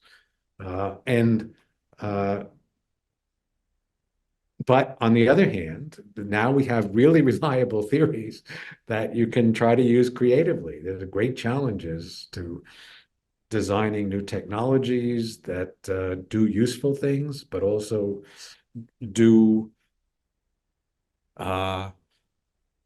things that we couldn't do before in probing fundamentals. So looking for small effects that are outside the standard model, figuring out what the dark matter is, whether really is it axions or some. That's certainly, I think, now is the leading hypothesis after many years of being a voice in the wilderness. I feel. Well, feel the converts are all around. Now, and the um, we mentioned electric, proton decay. Like there are a lot of things that could happen, and I hope they do. But the old central thrust of building big machines and having surprises come out at you just because it's at higher energies, that hasn't really worked out spectacularly well. You got the Higgs particle, but that's okay. I mean, you knew what to look for. That's still 1970s physics. Yeah. And nothing else, just the minimal thing. Yeah. And so okay, let me where you can see visible progress is in quantum technology, quantum information, the quest to build a useful quantum computer, sort of designing new materials, maybe exploiting machine learning to solve difficult problems. I mean, one of my favorite problems is to bring the theory of neutron stars to the same level as the theory of ordinary stars. Okay. Stars, giant nuclei. We have the equations for it, and gravitational wave experiments are going to open up new windows into their structure. Yeah. But theory isn't ready for it. We just don't. Okay. Well, okay. Look, I think we're looking for that. We'll end with maybe what next, but I want to, there's a lot we're not going to be able to talk about that I want to talk about. But I will want to throw you some sort of one sentence answers or your opinions on things like let's take quantum computing, which you mentioned. Optimistic, pessimistic, what do you think? I mean, I think it's been an area it's had a lot of hype, but there's a lot of great developments. I'm long-term optimistic, but long-term might be 100 years. Okay. That they'll be able to do meaningful problems that for classical computers are inaccessible. But silicon technology is really, really impressive. Moore's law has been working for a long time. It's not going to be easy to do better. And I think, unfortunately, I think expectations have been raised too high for short-term success. That's okay. Now, an area where expectations or disexpectations have been raised fairly high is AI. They're doom and gloom, the world ending, and so your thoughts on that? I'm looking forward to having silicon friends. Me too. But you're not as worried about the world ending then as I'm much more worried about natural stupidity than artificial intelligence. Exactly. Although, they do overlap. I'm very worried about military applications of powerful artificial minds, which sort of continuously connect to the idea of a doomsday machine. You have something that is outside of human control and just does its thing. And if it's not very, very carefully designed, it'll do what it's designed to do, whether you design it carefully or not. And so that's really it is a worry about. I mean, I think I agree with you. The AI, military application of AI are the biggest concern because of the inability to have human, not just human intervention, because I'm not sure humans are much better, but the speed at which decisions be made. And they're forced to be. I mean, the way I like to put it is the following: we're going to make these are very powerful minds. They're new kinds of minds, and they have some superhuman strengths, but they also have some subhuman weaknesses. They're different, but for sure, very powerful in some ways. And you're teaching them. You're teaching them as new kinds of minds. Now, if you're teaching them to be military minds, then sort of almost by definition, they need to be paranoid. They have to worry about threats, and they have to be aggressive. They have to go out, and if there are threats, if there are dangers, they have to address them powerfully. So you're training a powerful mind that's a paranoid, aggressive, paranoid personality. It's really scary, you know. That part is scary, especially when you, and it's sobering to think that you hope that the people that are, if they're working in the military, are the same ones who produce the Google machine that showed George Washington being a black woman, and the AI, that aspect. I think it demonstrates that, I'm not as worried as some, but it demonstrates the need to be careful and think. But I agree with you. I think we both said once, for me, I am interested to know eventually if AI, what physics questions interest AI, and to learn from them. And Yeah, they'll, we already have some experience with this, that machine learning technologies and just the ability to do massive number crunching calculations changes the kind of questions you can ask. It's affected QCD very much. If you want to calculate the masses of strongly interacting particles accurately, you feed the equations to a computer and it gives you the answers. There's no other way that's remotely competitive. And so, okay, you may say, well, that doesn't give me a lot of insight, or well, too bad. The only way. I agree. And I was going to talk more about lattice QCD, but we don't have time. But two last things. One quick question: space travel. There's a lot of people who seem to think, like Elon Musk, that we should be sending people to Mars, and it's a panacea. What do you think about human space exploration in the near term versus the far term?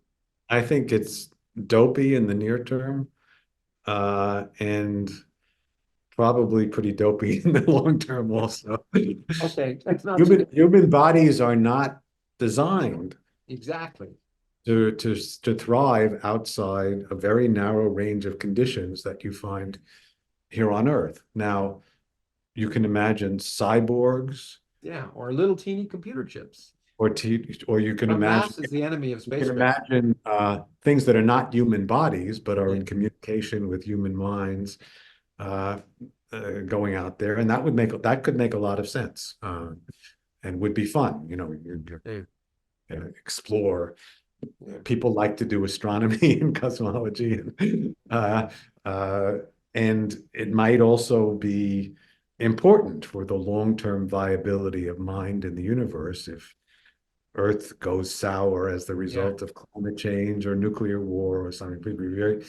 But I don't think the idea of transporting human bodies elsewhere is at all realistic or viable. It's anything. Makes sense. Yes. Right. And when you say that in contact with human minds, I think ultimately that may not be necessary either. I mean, the idea that, the future, since mass is the enemy of space travel, I imagine small, independent, not, independently operating, not cyborgs, but maybe small little computer chips that eventually can maybe build something if they need to at some other place. Yeah. Well, they could communicate by radio. There's all kinds of things you could imagine. So sort of collective minds, emergent minds. And it's probably it's one of the many reasons. I think just sending out sensors out there without having them communicate with anything. Exactly. That doesn't inspire me very much either. So some kind of mind I would like to have, but it doesn't have to be a human mind. I think doesn't have to be a human mind. No, not at all. I think in the long run, it's not going to be. And that's why, that's the other thing about current fascination with aliens is that they're probably, it's not going to be beings. It's not going to be biological or not beings if we ever. I agree with you. Probably not. It would,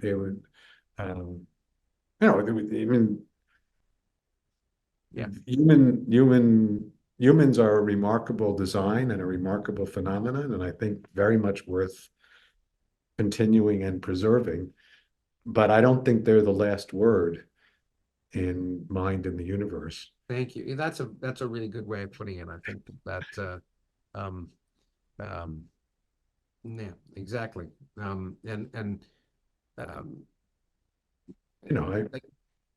I like to compare us to Archaeopteryx, following the science fiction author Olaf Stapledon. Mhm. That, Archaeopteryx was a beautiful creature, and it was a very bold explorer of new possibilities for interacting with the world. But it wasn't the last word in flight. Yeah, it And wasn't the exactly. fact that And it we are got not. outdone, the fact that it got outdone by its descendants, it by no means diminishes what it meant to be an Archaeopteryx. I like it. I also find, I don't know if you find, but people are amazed when I just tweeted a picture from the rovers. I love doing it. But I find it almost more romantic and I almost feel more tied to Mars when I get rover images than if it was an astronaut. Because this is part of the rover, and there it is alone. It doesn't need food, doesn't need sex, doesn't need companionship. It's just out there on its own, and it's an integral part of it, and it's showing me what it's experiencing. So the fact Yes. it's not a person doesn't mean anything to me. And when I Right. I think I agree with that sentiment. I think of it as an expansion of the human sensorium. Mhm. Doesn't even belong to any individual. Yeah. So that's wonderful. Why do we? It is wonderful, and as I say, you can send her over to Mars for the cost of making a movie about sending Bruce Willis to Mars. So, but okay, last question, I guess, for the moment, because it relates to what is for some people's frontier of physics. It's an area you and I have worked on together and independently, which is quantum gravity, which is, it's. I mean, I first learned this from you that a theory of quantum gravity is not a theory of everything. It's a theory of very little in the sense will be useful for understanding the beginning of the universe and the ultimate state of black holes. But though, other than that, it's kind of irrelevant. Those are the obvious applications. Now, there might be remote applications of a deep understanding that would be very difficult to foresee. Like in general relativity, the perihelion of Mercury. Who knew that would come from a much more profound understanding of what gravity is all about? Or, in the case of Axions, who knew that would be connected to the dark matter of the You never universe? know. It's true. You never know until you think You never about know. it. But the great hope of string theory, of course, was that by thinking about the necessity of a consistent quantum theory of gravity, you would be led into insights and maybe even a unique theory about everything, getting beyond the standard model and relieving its shortcomings and so forth. But I think it's fair to say that hasn't delivered. Yeah, it's fair to say it hasn't delivered, but there are two. I'm very pleased of two papers we wrote on that, but one which was I think the ultimate Gedanken experiment, which was scattering a cosmic string off a black hole. But the other one, oh yes, well, that's beautiful work, I must say. And it's a Gedanken experiment as far as scattering a cosmic string off a black hole, but very much in the spirit that led to anyons. Yes. Very much in that spirit. In fact, some of the same ideas and objects occur. The mathematical ideas there, I think, are much more robust than that. Yeah, absolutely. Yeah, I think they're much. So that's an example of it hasn't yet borne spectacular fruit, but that's an example of where you might imagine that thinking hard about fundamental questions of quantum gravity would have unexpected. Exactly. It was a surprising piece of work. And I think also the realization that in our more recent paper of ours, but that, there may be a way there's a big question, and people like Tuft and, good physicists some of physicists think maybe, quantum mechanics isn't fundamental and maybe it'll succumb. And I'm very pleased to know that that it's possible to show it's possible to imagine an experimental result which might come even in our lifetime, perhaps, that would demonstrate that gravity is a quantum theory, and that and I think that's I think we pointed out a particular phenomena that would be very, very difficult to understand, essentially impossible to understand without taking into account that gravity is a quantum theory. But there may be others. I'm actually actively thinking now about others. Okay, that's good. And this leads me then, what's the prognosis? I mean, thinking about quantum gravity produced string theory and a lot of talk and a lot of good physics, a lot of good mathematics and some interesting physics. What do you see as the prognosis? I mean, do you see, do you think we'll have quantum gravity in the next 100 years? I'm very optimistic that I don't know how long it'll take, but no, tens of years, not thousands, hundreds or thousands of years, and maybe just a few years to find domains or phenomena in which the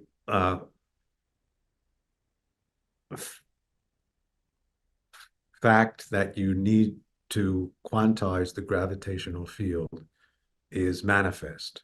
I think there are all kinds of conceptual reasons to think that you must quantize the gravitational field, but there's no real crisp experimental demonstration, I would say, similar to tests of the idea that there are photons. It's exactly. Fruitful thing that correlates lots of data. But I think that might come from a carefully focused experimental program probing some aspects of gravitational waves.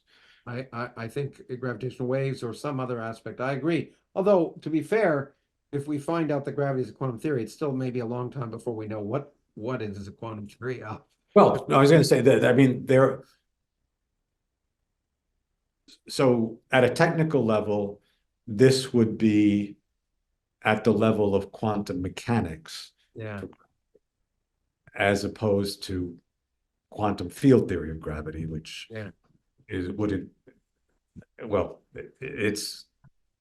a little technical to make the exact distinction, but there are many aspects of quantizing gravity that you can work out without having a profound understanding of how gravity works at extremely high energies and temperatures, which that would be the deep theory of quantum gravity, and that's what string theory is supposed to address. It's not.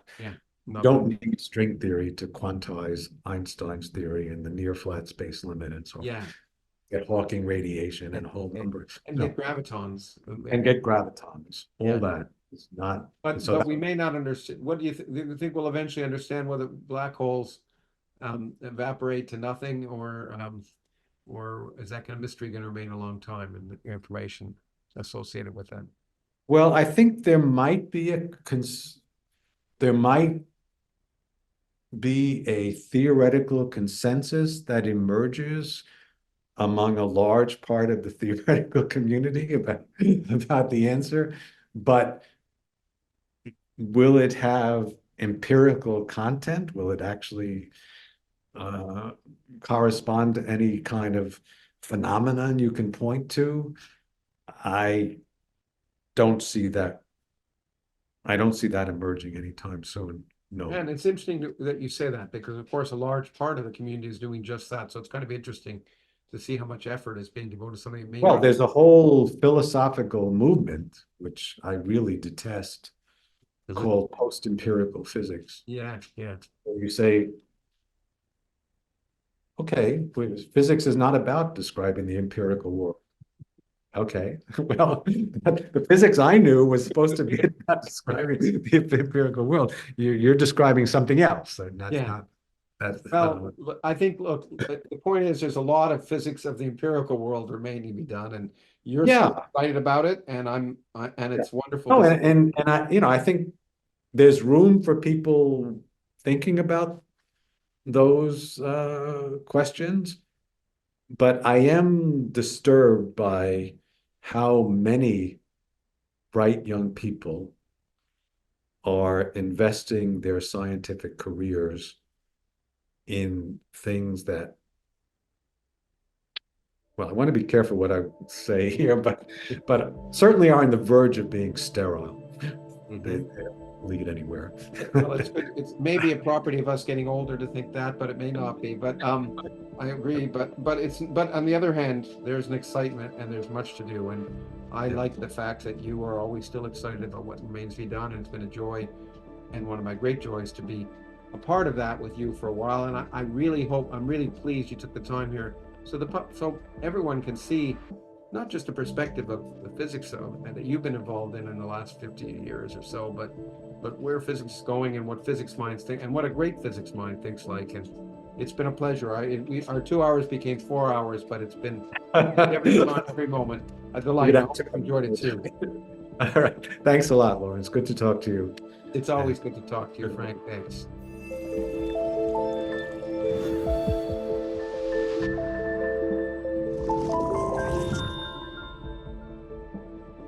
I hope you enjoyed today's conversation. This podcast is produced by the Origins Project Foundation, a non-profit organization whose goal is to enrich your perspective of your place in the cosmos by providing access to the people who are driving the future of society in the 21st century and to the ideas that are changing our understanding of ourselves and our world. To learn more, please visit originsprojectfoundation.org.